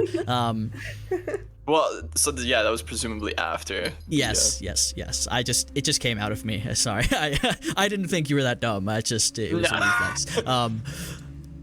Because hey, that just can try to force it in. Yeah. Don't do that while someone's vomiting. It's bad. Yeah, no. But you wait, and Tinny, Kalis is there.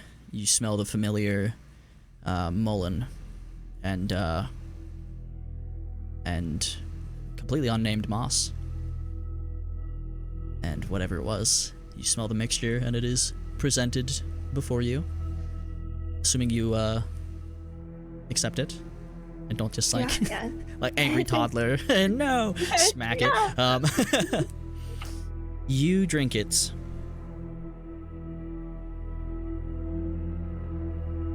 And before, you felt the effects almost instantaneously. This lingers. Give me a self-inflicted insight check, please. It's the first time in history I've... 3.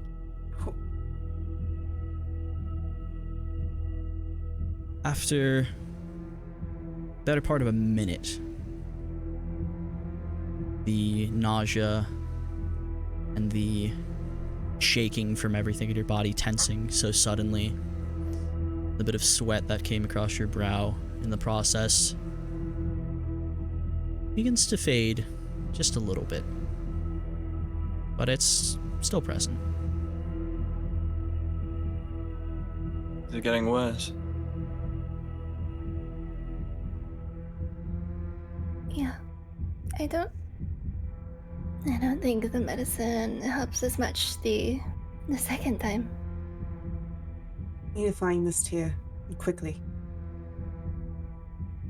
Volka, check the door, and I'm still just gonna be with Tinny, just making sure she's all right. Volkar looks at the door, and he's looking at that message, and in my mind at least, it's flashing between beautiful angelic symbols to common, and he's like, the hell. It can't get in here, but I suggest we move far away from the door and the giant monster that lay beyond. Shall we? Yeah. Good idea. We don't know what's beyond this door, though, so we should be cautious. Also, did anybody else know snakes could speak? Because I didn't. Spoke to you? I think I'll tell you later. Yeah, later. It's I thought it was a threat. Just one moment, and Killis' eyes are kind of gonna just lightly glow, and he's gonna use the divine sense again. Give me a saving throw of your spellcasting ability. Shit. Okay, I'm actually really good at this. Okay. It's a 14. Okay. Proceed. So you divine sense again? Yeah. Everything about the air here is wildly celestial. But it still just feels a little bit wrong. Have I felt this before? This weird? No. Absolutely not. Except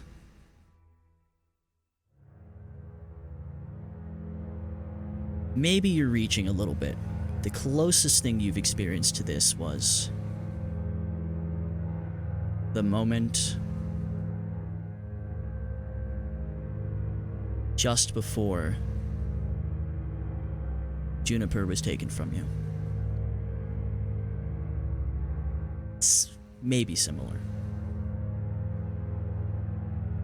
You're also not sure how clearly you were sensing and feeling in that moment, but that's the closest thing you can get.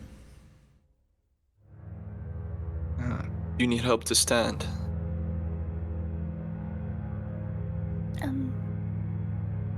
I think I'm okay. Okay. Okay. And as you stand, you are overcome by suddenly onset exhaustion. Precisely one level of it. Okay. As Tinny very much looks worse. She's still moving, she's still alive for sure, but that took a lot out of her. How are my glowing veins? To you, they're not. To everyone else, as she begins to stand, kind of leaning on one of the beds to balance herself, you just see little bits of pulsing, almost blackness tracking through the veins sporadically, seemingly in time with her heartbeat, which is quite fast.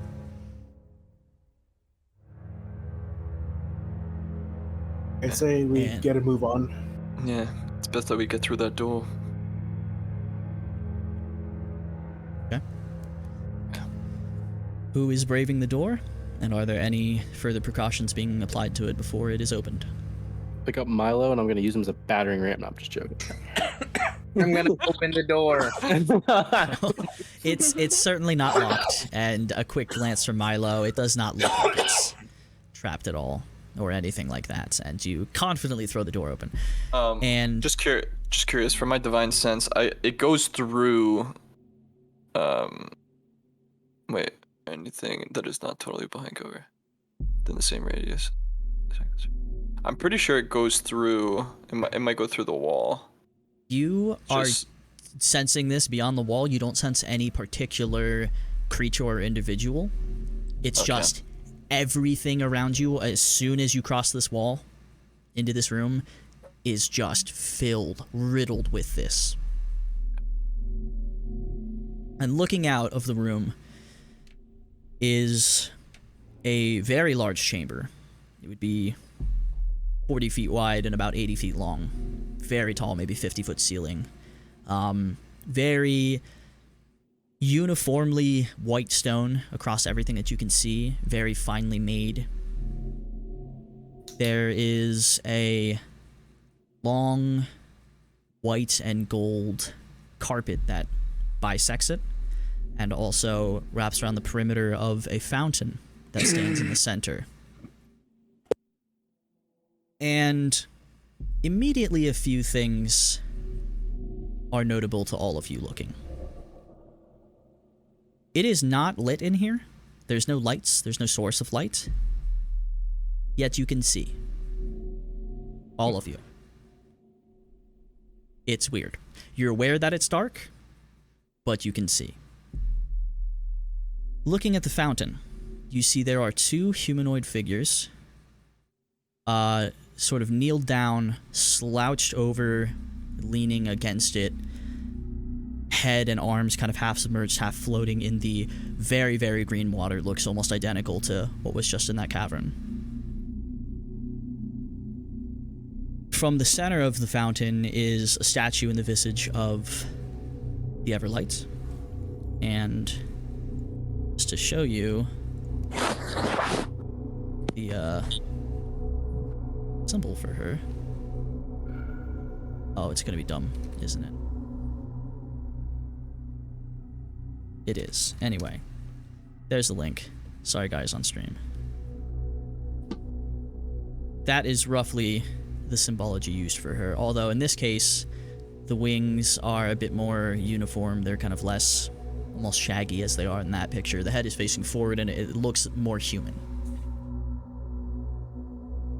And you can see that there are 4 doors on the other side that look identical to the one you're coming out of. There are 3 more going down on the side that you're on. Again, if you had to guess, the rooms are probably all the same size. The doors look identical.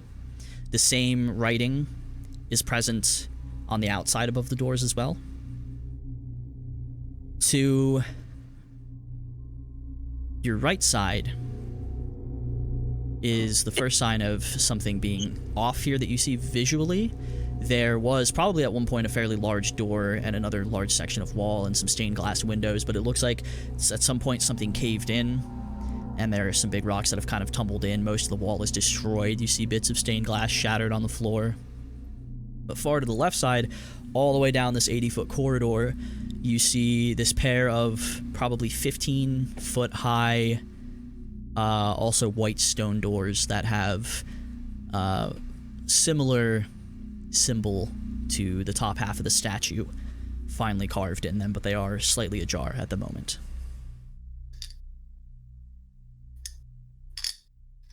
Josh, you are muted. Yep. On top of these doors, can we read what? Can those of us who read Celestial read it? They are all identical. They're all the same phrases. Before.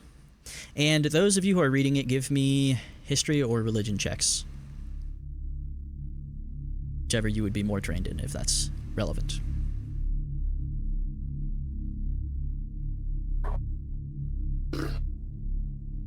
That checks. 18. Religion check. Okay. Derek? I got a 4. Kalis?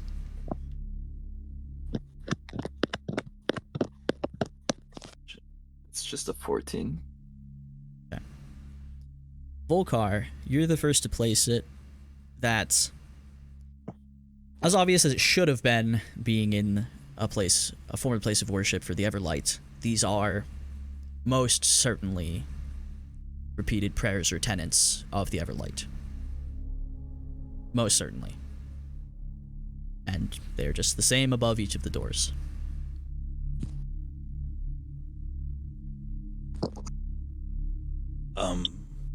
Looking at the statue, I bring my hand to my head and just simple sign of benediction. Praise be to you, Freyr. Thank you for allowing us to step inside your temple. We seek your blessing, and we seek your help. Our friend is dying. We know we are not your parishioners, but we ask your aid in this time. Usually, even if you were attempting to communicate with another deity of fairly close relationship to Cord, you still get a little bit sense sometimes that they're aware, or that maybe you're just a little closer on the lines of communication. And this feels similar to something you felt not that long ago with Cord. It's sort of like you're yelling through like a pool of jello. Just feels a little disconnected. Does it feel like I'm getting a response, or like I'm actively being blocked? Hard to tell. Just something doesn't quite feel right here. Everybody stay on your guard. This was the site of a major battle during the schism. Let's end the demons of the betrayer gods do not tend to die that easily. In offering these words, how close to the statue did you get? Because you're all still kind of standing in the doorway. No one's. I got, and so I was beginning to perform ceremony. I wanted to, just do a quick bless on the water. Bless the water. Okay. So you are approaching it as you do this? Okay. As you do so, give me a perception check, please. Or medicine.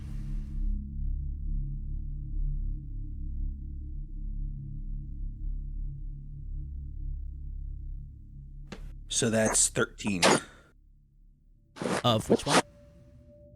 Some getting weird tearing sounds from someone's mic that's kind of coming through. That might be Mikey. Is it my? I'm not sure. Medicine, okay. I'll call out the sounds next time they're happening, and we'll see what's going on. So sorry everyone listening. I no clue. 13. As you approach, your eyes are kind of naturally drawn toward the two corpses. You assumed. But as you get closer, you do see a little bit of breathing. Very, very shallow from both of them, despite being face first in the water, unmoving. And as you get closer yet, you see, as they're side by side, the part where their arms touch, it's like the flesh is sort of melding into the same mass, and similar to what was happening to whatever that thing was outside, it almost looks like the skin is ready to just float off in the water. And there's these little, like, reddish white, almost tendon-looking connective tissues that seem to be kind of formed between the two of them, visible. And that is what you see. But I see that you are coughing quite a lot right now, so I will give you a moment. For those listening, Josh is having some allergies, so I apologize for that. As Volkar is doing this, Josh is recovering. Is anyone else doing anything? I do want to go to Tinny. Can you feel anything where we have to go? Do I get anything? It's a little bit less clear, but you think you gotta go through those big doors as a first step. I think through those big doors over there, it's getting a little muddy, but it's somewhere in that direction.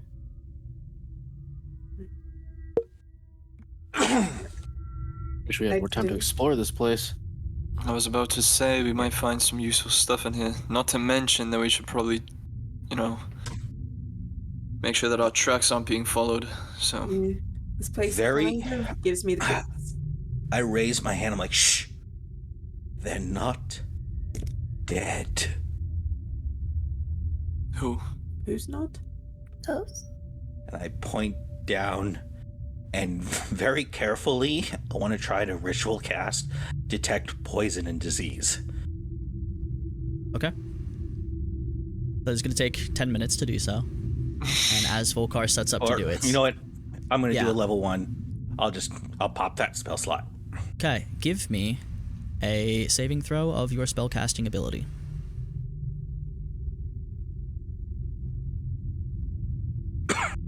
Sorry. It's wisdom, so that's +6. I think of that. That's 21. Okay. You proceed with the spell. And there's no poison here. There's not necessarily any kind of sickness here. But something does seem incredibly wrong. I want to see if it matches what I felt coming from Tinny when I first used that diagnostic spell on her. When No. she was unconscious. Does not. It's foggier.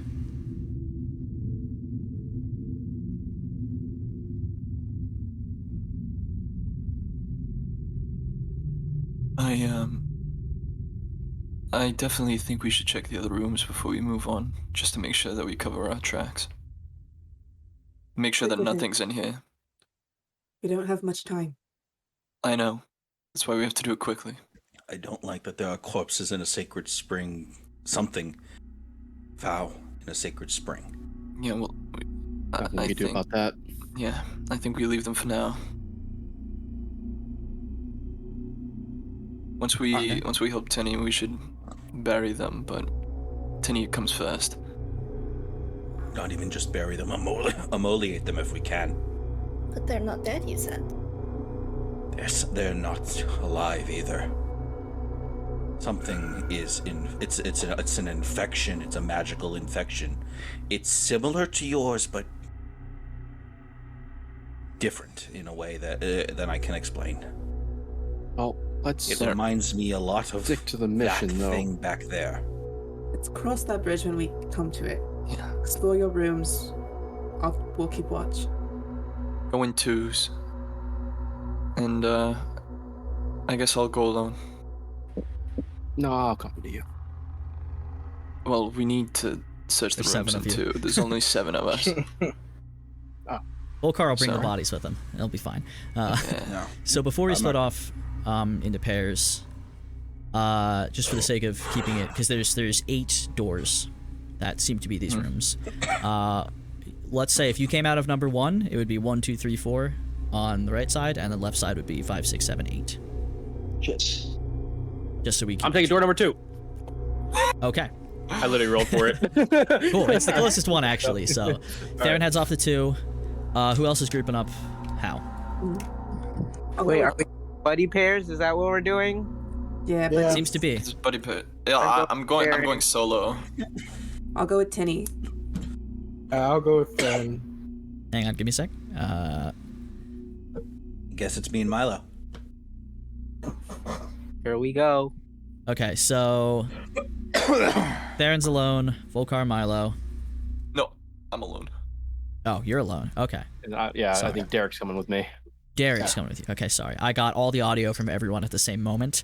Oh, man, keep track of all your players. Jeez. I'm trying. Sorry, a party of 7 and Discord's a fucking lot. I Yeah, don't actually, wish good that on point. any We're gonna do party rollies, and set. 3 of you are fired right now. No. So Theron heads to door 2. Quilly and Tinny, where are you going? 5. That's what I rolled. 5. Yeah, see how much easier that is. Yeah, right? It's great. This is why I roll. Anytime I have to make a decision, I just roll for it. Volkar and Milo. We are going to a door on the right side. Okay, 3 and 4 are left. Let's go 4. 3. Okay, 4. Which side? Okay, fair. So- I can And imagine Kalis. Milo's going like, "We're going in this way." Like, nope. For 3, 4. Derek's sake, I will light one of my torches. I still have dancing lights up. Oh, I'm okay, gonna I go. didn't know it was still up. Which rooms aren't taken again? 2, 4, and 5 are, and you came out of 1. Okay, I'm gonna go to 8. I'm gonna Okay, make my way from the opposite side and then. Cool, copy that.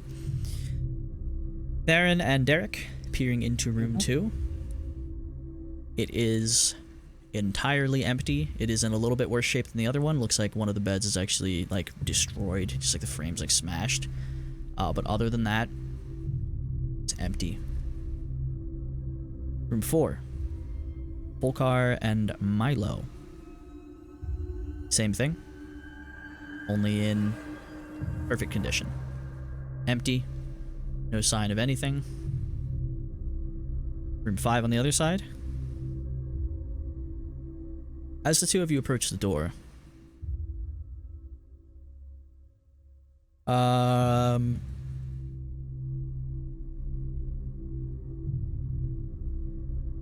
Willie, when you're right up against it, you hear this soft shuffling and a light thump just very briefly from inside. There's something inside. Something moving. Should we skip this one, or should we try to get closer? Listen? Maybe I'll try like opening the door slightly and just trying to peek through.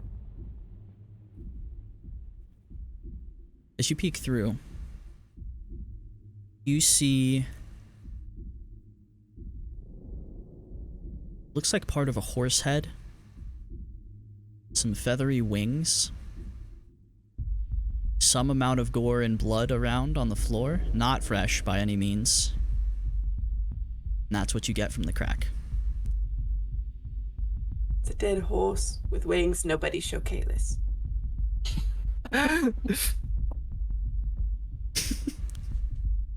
But something Meanwhile, else is Kalis moving. opens door 8 to a also bland empty room. Bland empty room. Oh, by the way, can I use my the light cantrip on my sword just to, if it makes it any clearer, or is the Doesn't, light? but it might feel more comfortable, but it doesn't actually do Yeah. anything visually for you. I'll do it for comfort. Copy that. And back to the horse room. Maybe we should leave it, but we could like tell the others, and if they want to explore it, we can. At this Yeah. point, like, I Sounds mean, like a good idea. me and Derek's room is searched, right? Yes, I would say with their hesitation, those of you who peeked in your rooms and took a look around would walk out, and if you were to look at the two who went to room 5, they are tentatively standing before it, looking quizzically at each other. I'm gonna go head over there out of curiosity. I want to go too. Yeah. Pop up right next to them. What are y'all looking at? Yeah.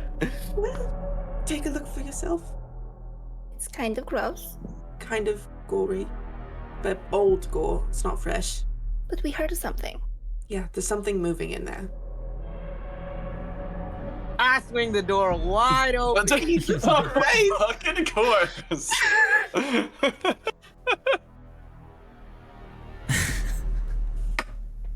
Sorry, I just did my obligatory. I forgot to turn off my Windows nightlight, and I was like, why am I so orange? To That's herself, why. and it's Anyway, just like, just fix that. oh, this is why. Milo Yeah. throws the door open, and you see what is.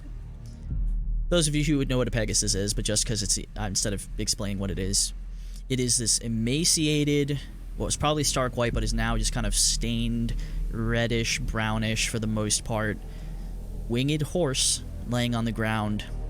The leg kind of twitches a little bit. You can see the slightest little hint of breathing. But its eyes are entirely unresponsive, lolled back, completely white. And yeah, that's what you Does get. this thing look like it's in the same condition as the dog? No, Okay. a closer look, especially from Volkar, who's just looking at the two in the fountain, you see similar signs where it's touching the ground of like, almost like the organic matter of it has just kind of started to melt and spread, but it's not just blood. It seems like it's actual whatever materials used to make the lower portion of this horse, whatever side is against the ground, are just kind of spreading, almost like sort of like wet putty a little bit across the floor. Not actively, it's not moving or anything, but this is not something you've ever seen before. Like this is like, I feel like we're in the Prometheus prequel. That's exactly how this feels. This is exactly how this feels. They're exploring the... Yeah. The engineering place? Yeah. Exactly. Yeah. We're exploring what? Like the engineer lab or whatever? Yeah. Yeah, that's what this feels like. Whew. Okay. That is what you see. And Volkar, as you've already kind of tuned into this medically, it hits you right now. There's no scent of decay. There's no smell.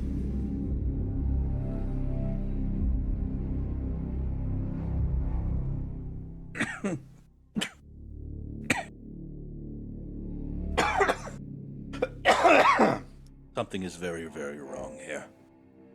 Yeah, and I think we've lingered enough here. Let's find Quilly's back away Tinny from the secure. horse and Close the door.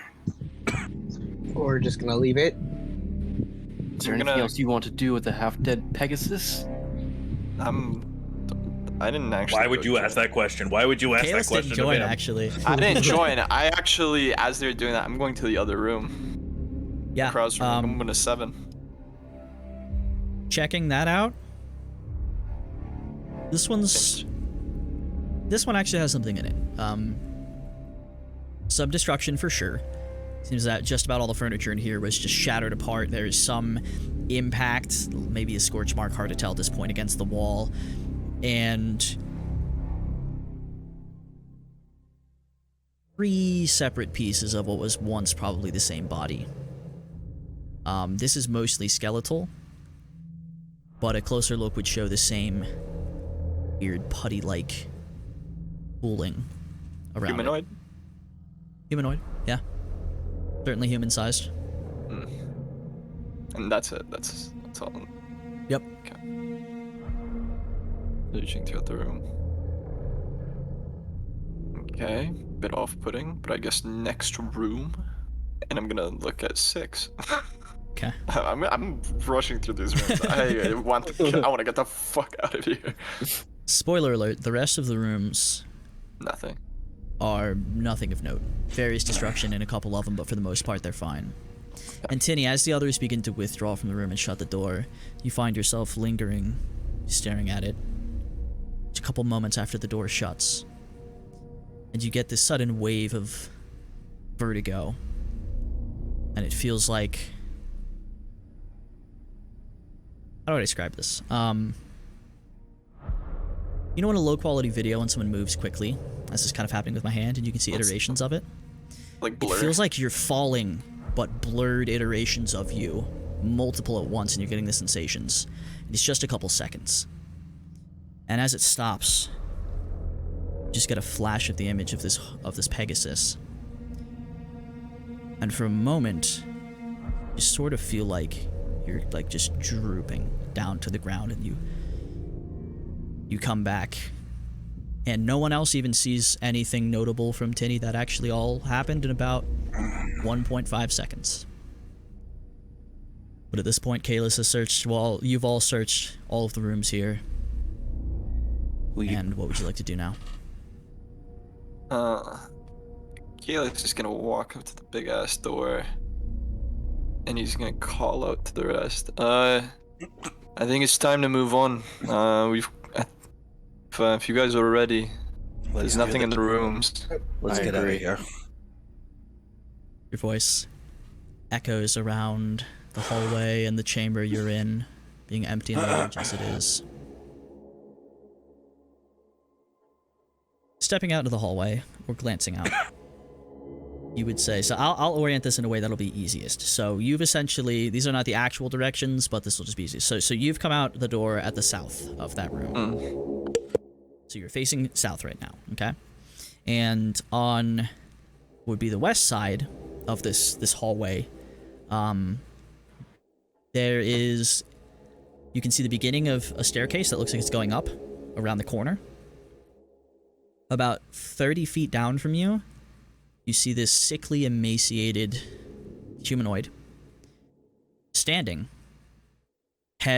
forehead up against the wall, just this long, disgusting, matted hair that's like to the knees, and just standing there, head against the wall. And on the other side, to the east, there's no figures noticeable, but you see a staircase on the left that seems to go down. And Tinny, you're not sure at this moment which way to go.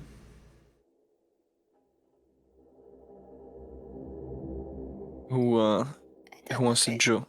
Oh, sorry. No, I don't like it here. I don't know where to go. I would like to set off a magic awareness to see if I ping anything.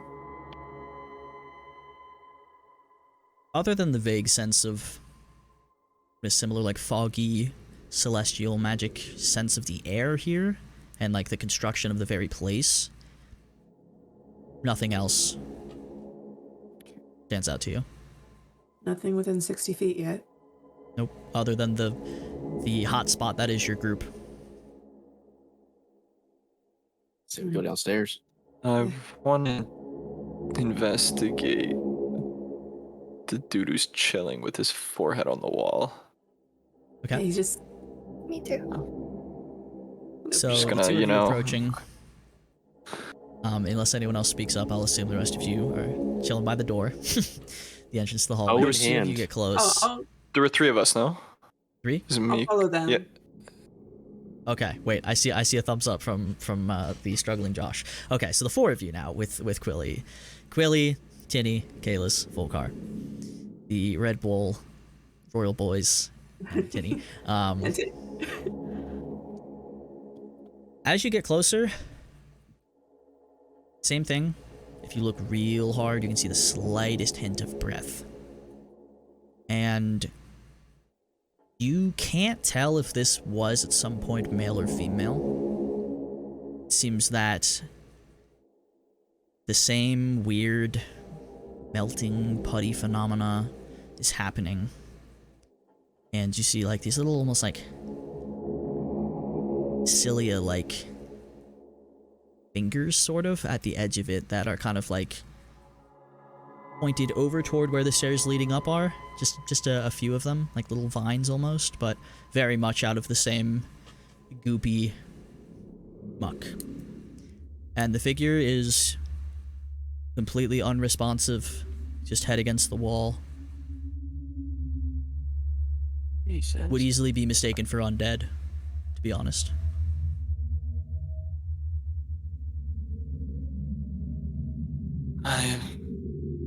This is slightly off-putting.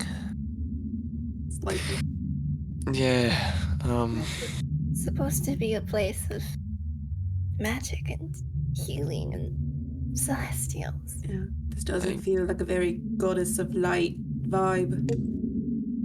Wasn't heard. No. A lot of places like this were probably lost during the war. Yeah, they told us about some of these places in school. Not exactly, cheery outcomes. No. And No. these people and things are still alive? I'm gonna kind of When just gods tap at the fight. backside of Honestly, the thing with my sword. do you really consider this living? As you tap it, pull it away, a little bit of whatever semi-fleshy material is left there just kind of off the back, stuck to the tip of the sword before it falls, join the rest on the floor. There's Yeah, no just- response. Yeah, well, whether it's alive or not, I don't exactly want to stay to find out. No. Poor bastard. Should we head upstairs? Yeah, let's do it. And then I'll kind of flick away whatever residue is on the sword. Hits Yeah. Milo right in the face. Of course. Yeah.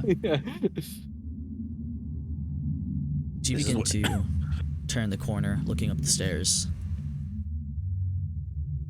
Who is at the front? It's gonna be like the duo at the front here. Probably me, and maybe there. Sure. Kayla's there. As you proceed up the stairs, you've still heard nothing. No motion from anything else. You haven't seen anything moving. You go up the stairs, and it's kind of like the double case where you kind of come back facing the same direction that you were just entered from. And you see a similar long white stone hallway. And instead of one big central pair of stone doors, you can see two smaller sets on the same side, just like directly above whatever big chamber you were in. And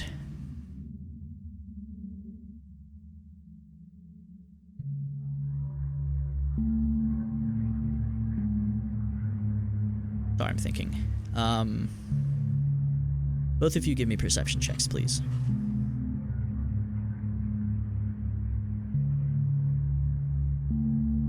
Six.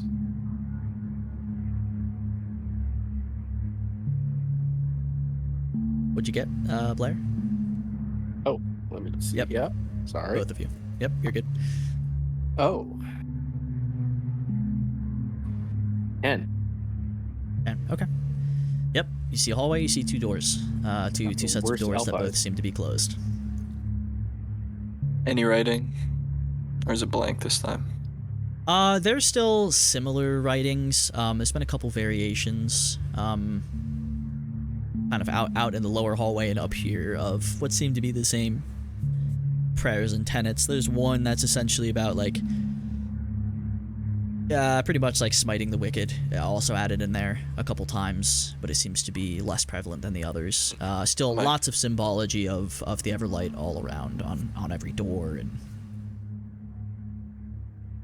My kind of quote. And as I say that, I'll just open the door. okay, first door. Yeah. So you open the door and look in. You are met by an unpleasant sight.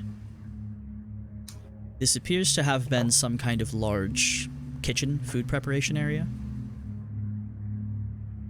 And the first thing you notice is that there was probably a lot of food in here when whatever happened.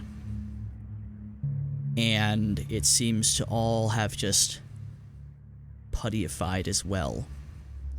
And is just, you see these similar but longer and thicker, almost vine-like growths stretching across the floor of this chamber, kind of connecting a couple different piles. Just little bits of food still visible in some of them. And unfortunately, that's the more pleasant part of what you see. You see at the far side, again, maybe 70 feet away from you, as these are long chambers, movement. And a vaguely humanoid shape. But as it kind of sways and shuffles just a little bit, you notice a few things. One, it's almost as if two individuals have become sort of conjoined. Almost at the side, as if they were like if you one-armed hugged someone. It's the right arm of one sort of melded into the back of the other, and the left arm of the other into that one's back. And where the legs seem to have attached has just sort of combined into this. It's almost like this three-legged races, only it's less of a leg and more of this column of whatever this is that attaches down, and you can see tendrils from it attaching out to these vine-like growths that seem to almost web together all of these piles of food and whatever else was in here. And they don't notice you. They don't react to your presence. Kind of half steps, half almost like it leans the weight on whatever this third central leg-like growth is. It almost kind of glides, moving and melding with different parts of whatever's covering the floor here as it just moves just a couple feet back and forth, kind of shifts idly. And there is a sweet smell. Not like rot. Just almost pleasant, actually. Kind of strong coming from the room. Aaron. Yeah. Bow at the ready. I have no idea what this thing is gonna do. You want me to shoot it? I said at the ready. Alright. As in, give me like a semi-draw, and I'm gonna slowly walk up to it. Okay. I'll knock an arrow. Anyone else looking into the room would see this as well. I don't know how close you're all getting, if you're gathered around it, and I'll let you decide that. I want it to be right behind him. Axe out. I don't have my sword out yet, by the way. Yeah. No sword out? No. I sheath that shit. I'm behind him. Shield up. Hammer drawn. Waiting for this thing to make a bad move. As the two of you make it just maybe 5 or so feet into this chamber, you realize that you are going to get quite dirty getting to this thing. It is unavoidable. Begin to squish your way across this uncomfortable surface. And it doesn't seem to react. It still shambles around just a little bit, still just kind of staring in front of it, both heads kind of idly existing. How close are you trying to get to this? I'm getting real close. Really close? You get, I would say, about 5 feet away from it, to the side. As you peer around the front of it tentatively, you see one of the figures you would guess was male, and the other one is notably female. Though both are somewhere in the transitionary period of becoming like whatever individual you found downstairs in the hallway. And there are a couple utensils and a knife that seem to also have just kind of melted into the hand and forearm of the male half. And they're breathing more than the rest of what you've seen. You actually see a little bit of motion from the eyes occasionally, almost like sporadic REM sleep eye motion. But the eyes look completely dull and lifeless. And the other thing you notice on the back of the female part is what looks like hint of a wing. Probably feathered. Hard to make out. There's some kind of growth there on the back that is sort of melted in with the arm and sloughing off as well. I said it.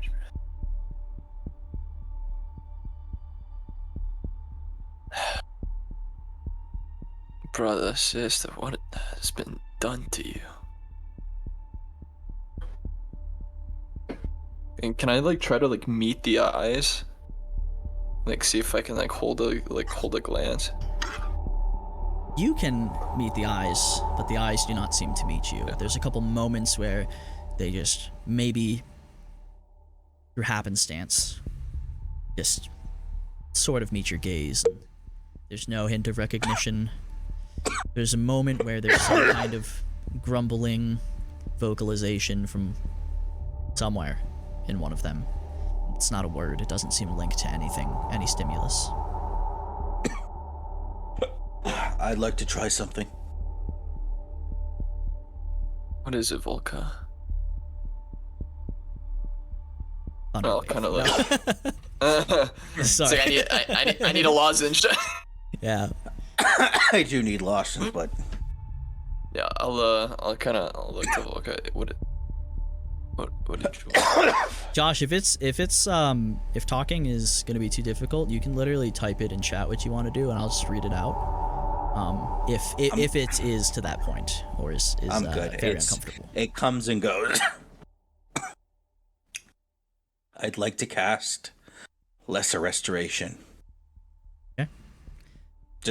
I take my hands, I put my hammer back on my back, I bring my hands up in a very peaceful gesture, and I put them on the sides of his head.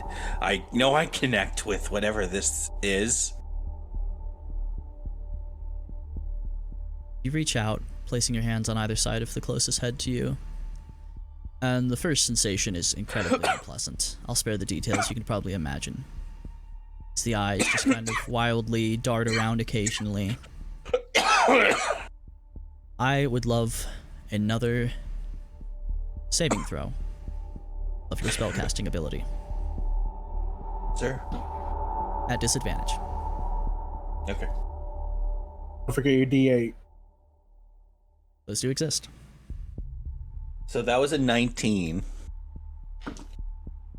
And this is a natural 20. Oh shit. Damn. So 19.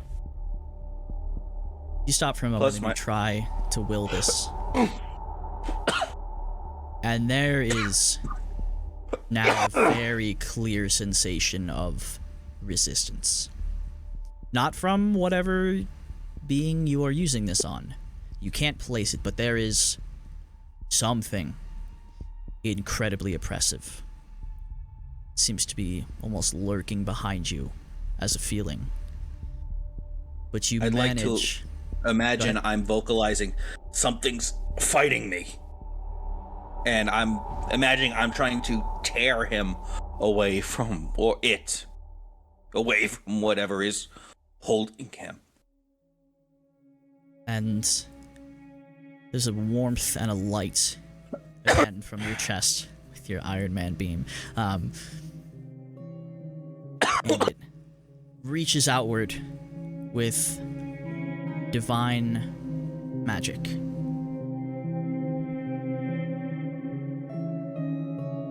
And both bodies begin immediately shrieking and gasping and spasming as the process of decomposition happens almost instantaneously. And they become almost a puddle with bones on the floor. Now, Volcar, you swear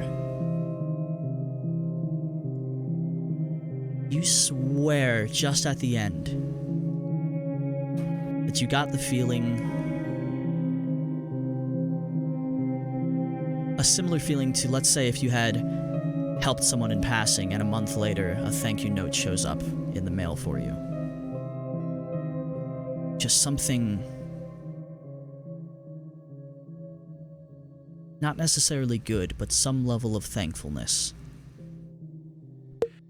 I think I break that connection once, like, they're completely decomposed, and I'm puffing. That took something from me. They're trapped. Whatever this thing is, it's keeping them alive. Not really our problem, is it? Excuse me? We're here to help Tinny. We're here to help to find the stone. We have to be out of here in less than a day. We can't help these people. You saw what you tried to do. They died immediately. And they were free. They've been trapped here since the end of the schism. So what is your goal here? Do you want to go to each room, find each one of these people, and try and free them? No, this is all coming from a single source. Something I think is feeding off of these people or something. Probably, but do you want to spend the next couple of hours trying to track that down? I'm not gonna lie.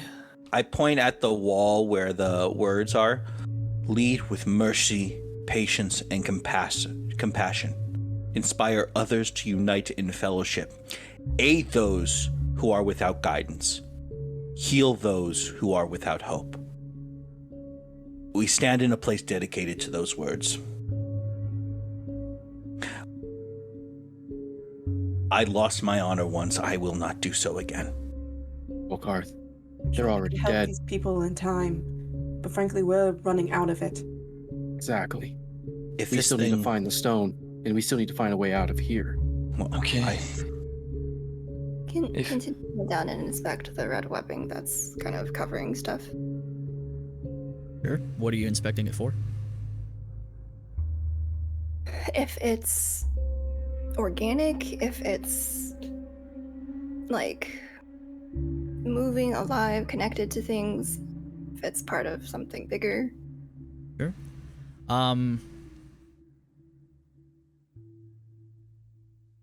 Medicine's the most relevant thing here. It's not bad actually. 18. It's most certainly organic. It feels and looks very much like it is. Almost like a restructuring of whatever tissues were present in whatever foods and or individuals were here. There's nothing to necessarily indicate that it is alive, but you can't necessarily shake the feeling that it might be. Though it does not seem to move, other than the bits that moved with the pair who have now joined it entirely.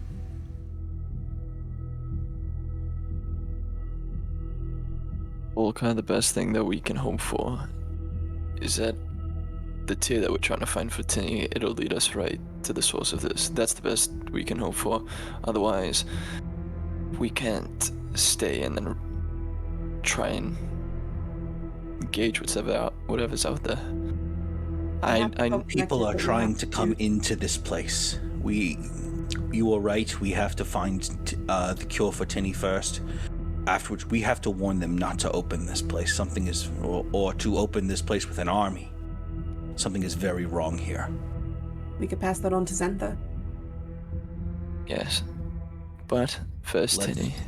Let's go. Yeah, so let's go find Tinny, this goddamn tier. I'm gonna leave. Okay. I will say this hallway does not have hang on. Sorry, let me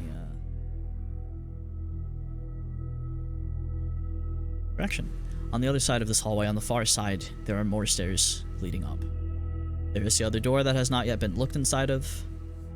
But that is all that seems to be up on this floor, was this kitchen part, whatever other half of that big chamber would be, and stairways leading up. Or a stairway. Aaron, I'll leave it to you. Do we check the other room and do we keep going? I think we checked the other room. Check the other room. Floor. Okay. Stone unturned. Alright. Would you like to have the honors this time? No, you go first. I'll cover you. Same shit, I'll just open the door. Volkai, if you want to come. Looking in this half, you don't see any other things as alarming. Best guess you can make is that this is where all of the extra food stuff was kept. And the sweet smell here is even stronger than on the other side. There don't seem to be any bodies, there's no movement, it just is a whole bunch of this organic, stringy... It's less reddish in here. Most of it's been this kind of brownish red. This is various little bits of color you can kind of see throughout it, you would guess, probably from the coloration of whatever materials it's been made from. But that is what you see from the doorway. Before I left that room, I would like to have taken the remains of that person that I had freed and just wrap them up in a small bundle. And That would take some time and some effort and would be difficult to collect because they essentially like everything but the bones just like. Well, I just wanted like the skull basically. Okay, you could get the skulls. It would take a little bit of getting your hands in the whatever the fuck this is, but you could get the skulls. Yes.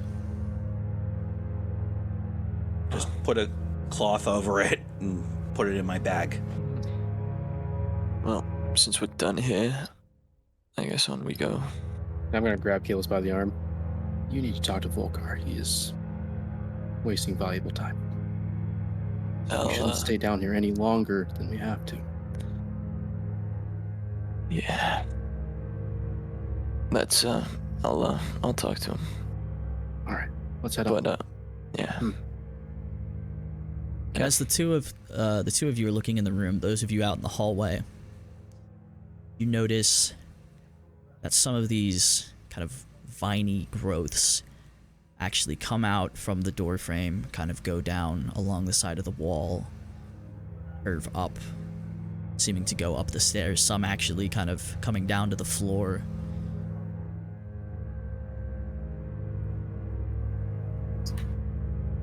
But the vines are on the wall, and the other room are.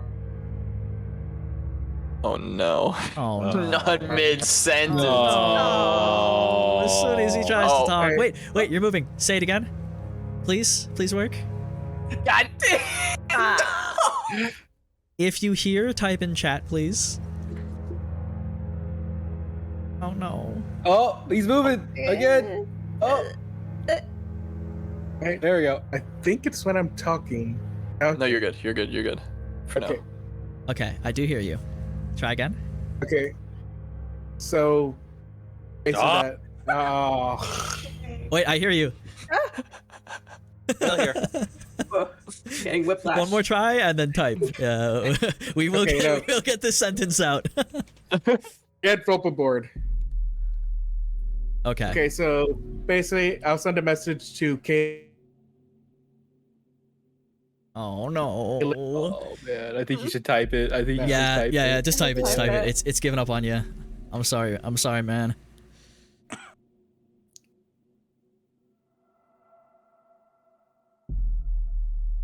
I'm not going to edit these all out in the episode, so thank you all for your patience of this. I'm not doing that. It's just, we're all experiencing this too, so. Yeah. It's a And he's DC. Yeah. Okay. It's a hell of Damn an it. episode. I Well- guess I'm sure he has wonderful insight and a great message to send to you. However, I don't want to, we can't wait around for how unpredictable it's been, unfortunately. I guess Dan is a fan of DC over Marvel.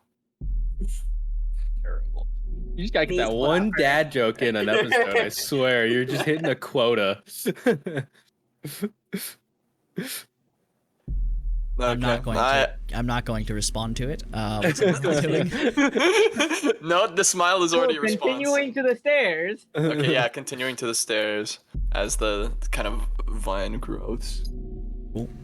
And I'll say, because Milo got bored, he's the first one to look over there, and you can see that they just continue up the stairs, and same thing, it like double staircase, doubles back on itself, and going up the stairs, I assume.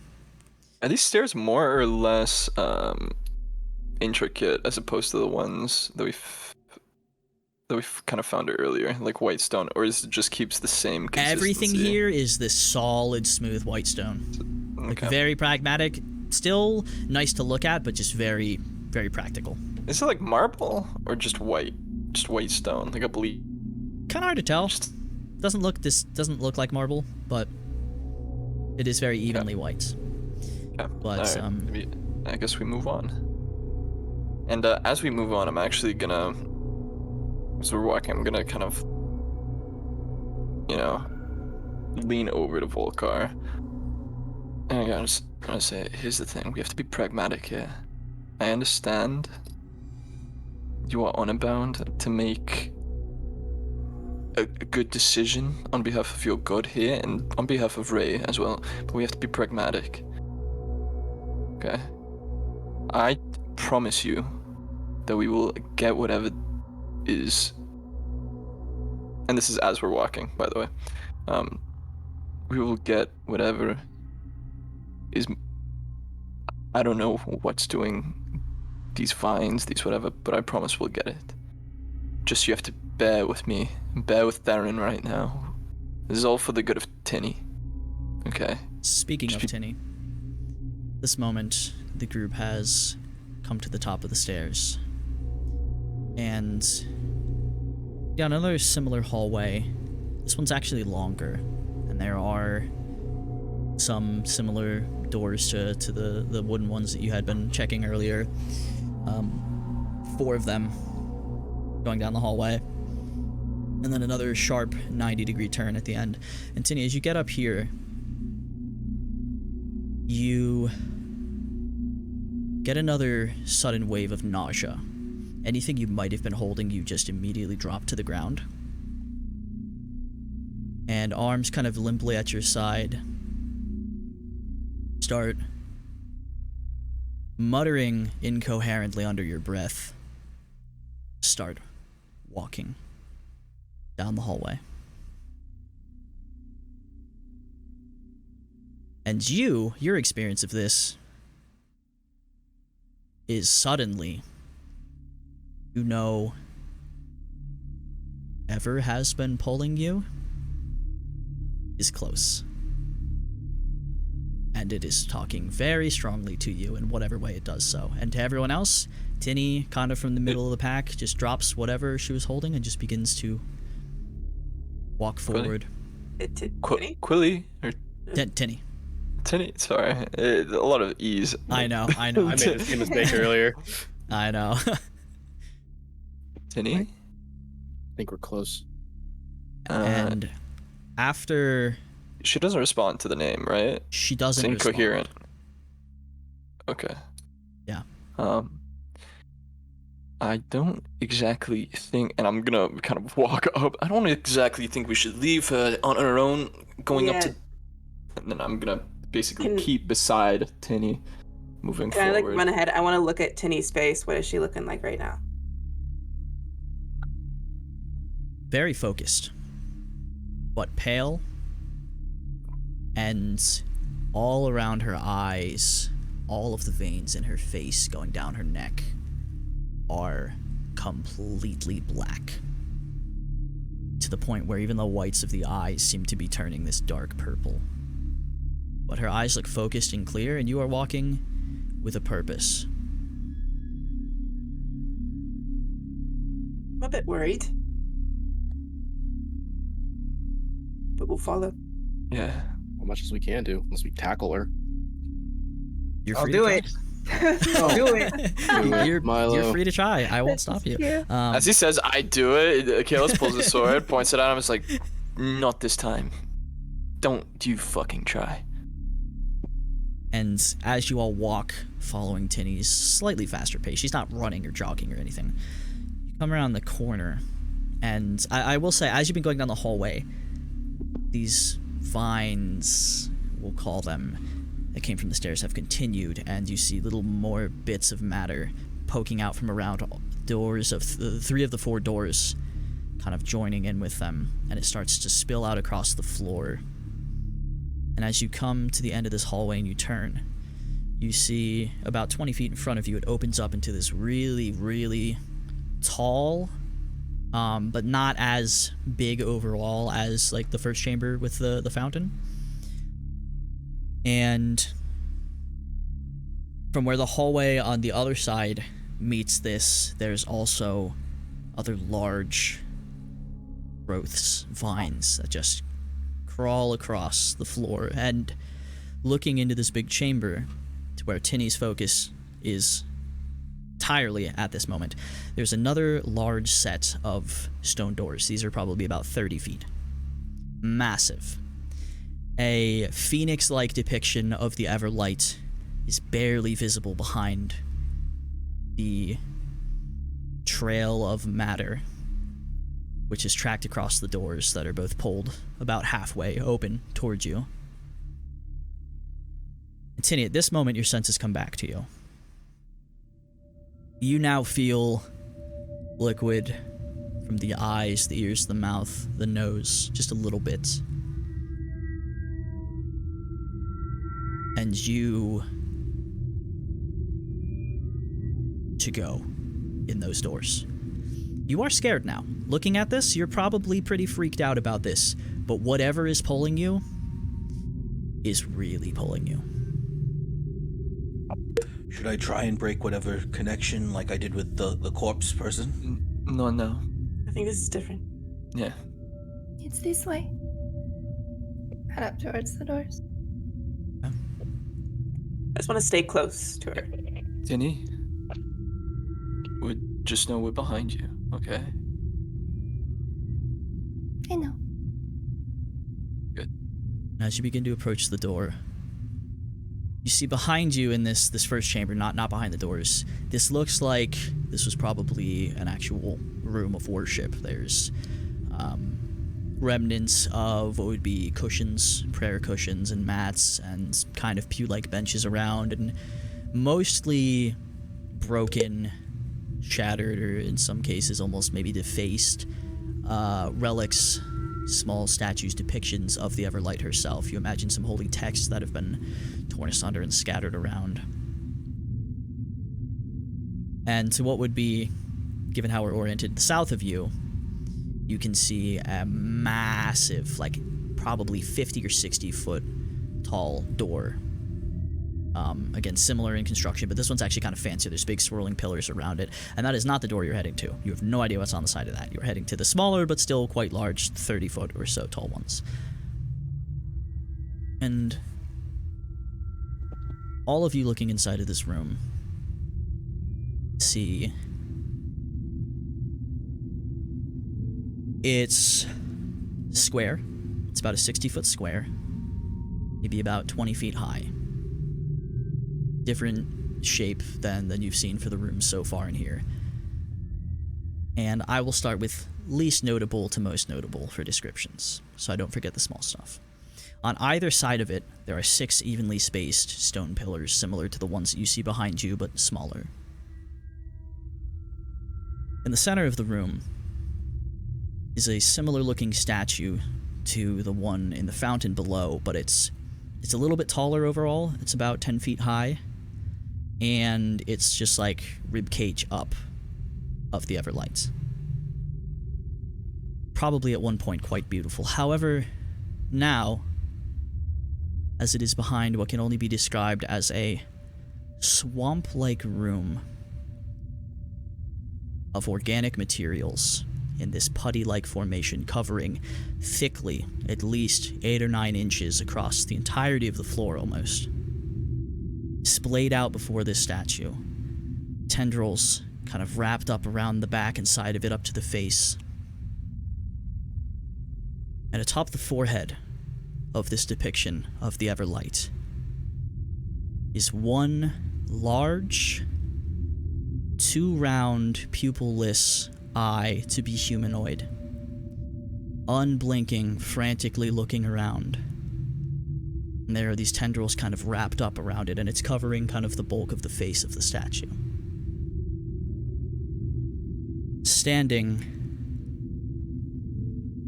about 15 feet closer to the door than where the statue is in the center, you see a fairly large humanoid individual, sort of, not facing you. There is still a strange musculature to the form, but still simultaneously sort of emaciated and malnourished. Incredibly long hair that actually goes so long that it just melts into the pool of matter around it. And the bottom half of the legs also are one with it. It's about 7.5 feet in height. It is notably male, one would guess, from the general shape of it. There is a large curved blade held limply in the left hand at the tip just hangs down into the gore. And you can see there is one large tendril that you can trace from the bottom of the eyeball on the statue down to the ground, across, up the back.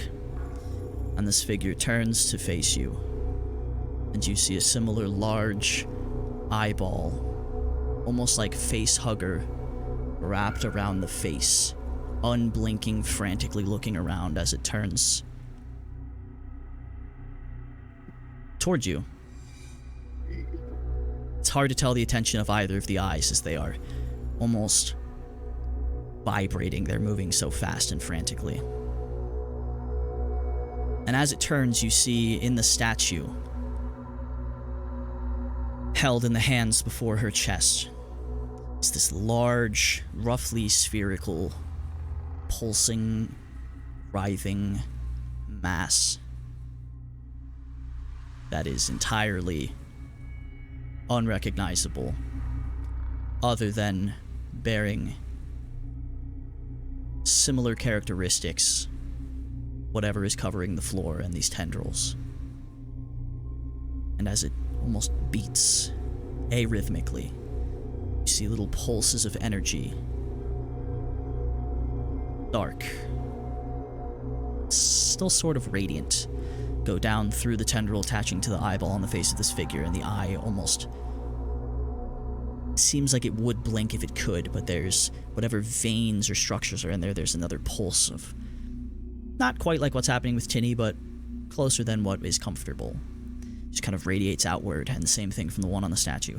And at this moment you notice there are smaller, almost like fishing line thin strings that are randomly stretched out from this central mass held in the hands, wrapped around or attached to the pillars, almost all of them. There's these little, almost Christmas light-like growths just kind of dangling from that, all pulse similarly in rhythm to when this sphere does. I'll give you 2 guesses. I'll give you 3 guesses where that artifact is, and the first 2 don't count.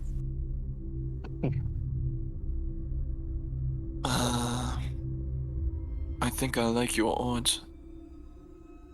Cut the connection. What about the big guy? That's what I mean. Cut the connection between the big guy and the eye. Theron? Quilly? Milo? Suddenly, Tinny, sword, are you still with us? and the arm move very quickly, pulling out, kind of sending this splash of whatever toward you, and you see this golden light, that kind of, this force that as the blade arcs upward, stretches out about another 10 or 15 feet in front of the blade and just cuts clean through everything that's on the ground. And it flicks the blade down. It's both graceful and fairly quick, but still almost clumsy and jerky at the same time. It's very confusing. And the eye stops moving and focuses entirely on the source of this noise. And given the time, as you all stand there peering into this horrendous sight, these 2 unblinking eyeballs now focused on you, that is where we will resume our story next week. I want to fight it. Someone's been playing Darksiders. Have not, but you have. Nope, I'm just a horrible person. Darksiders 2 has corruption as like the main enemy, and you go to a angelic city with constructs made by angels. That you just described one of the bosses of that, one of the mini bosses in that game. Well, I'm flattered. I like Darksiders. I haven't played the second, but anyway, I know that was an intense one. Jeez. Arguably the most intense one. I was That very was- close to that was casting. Horror shit right there. I Yeah. love it. Yeah, Yeah. I love it.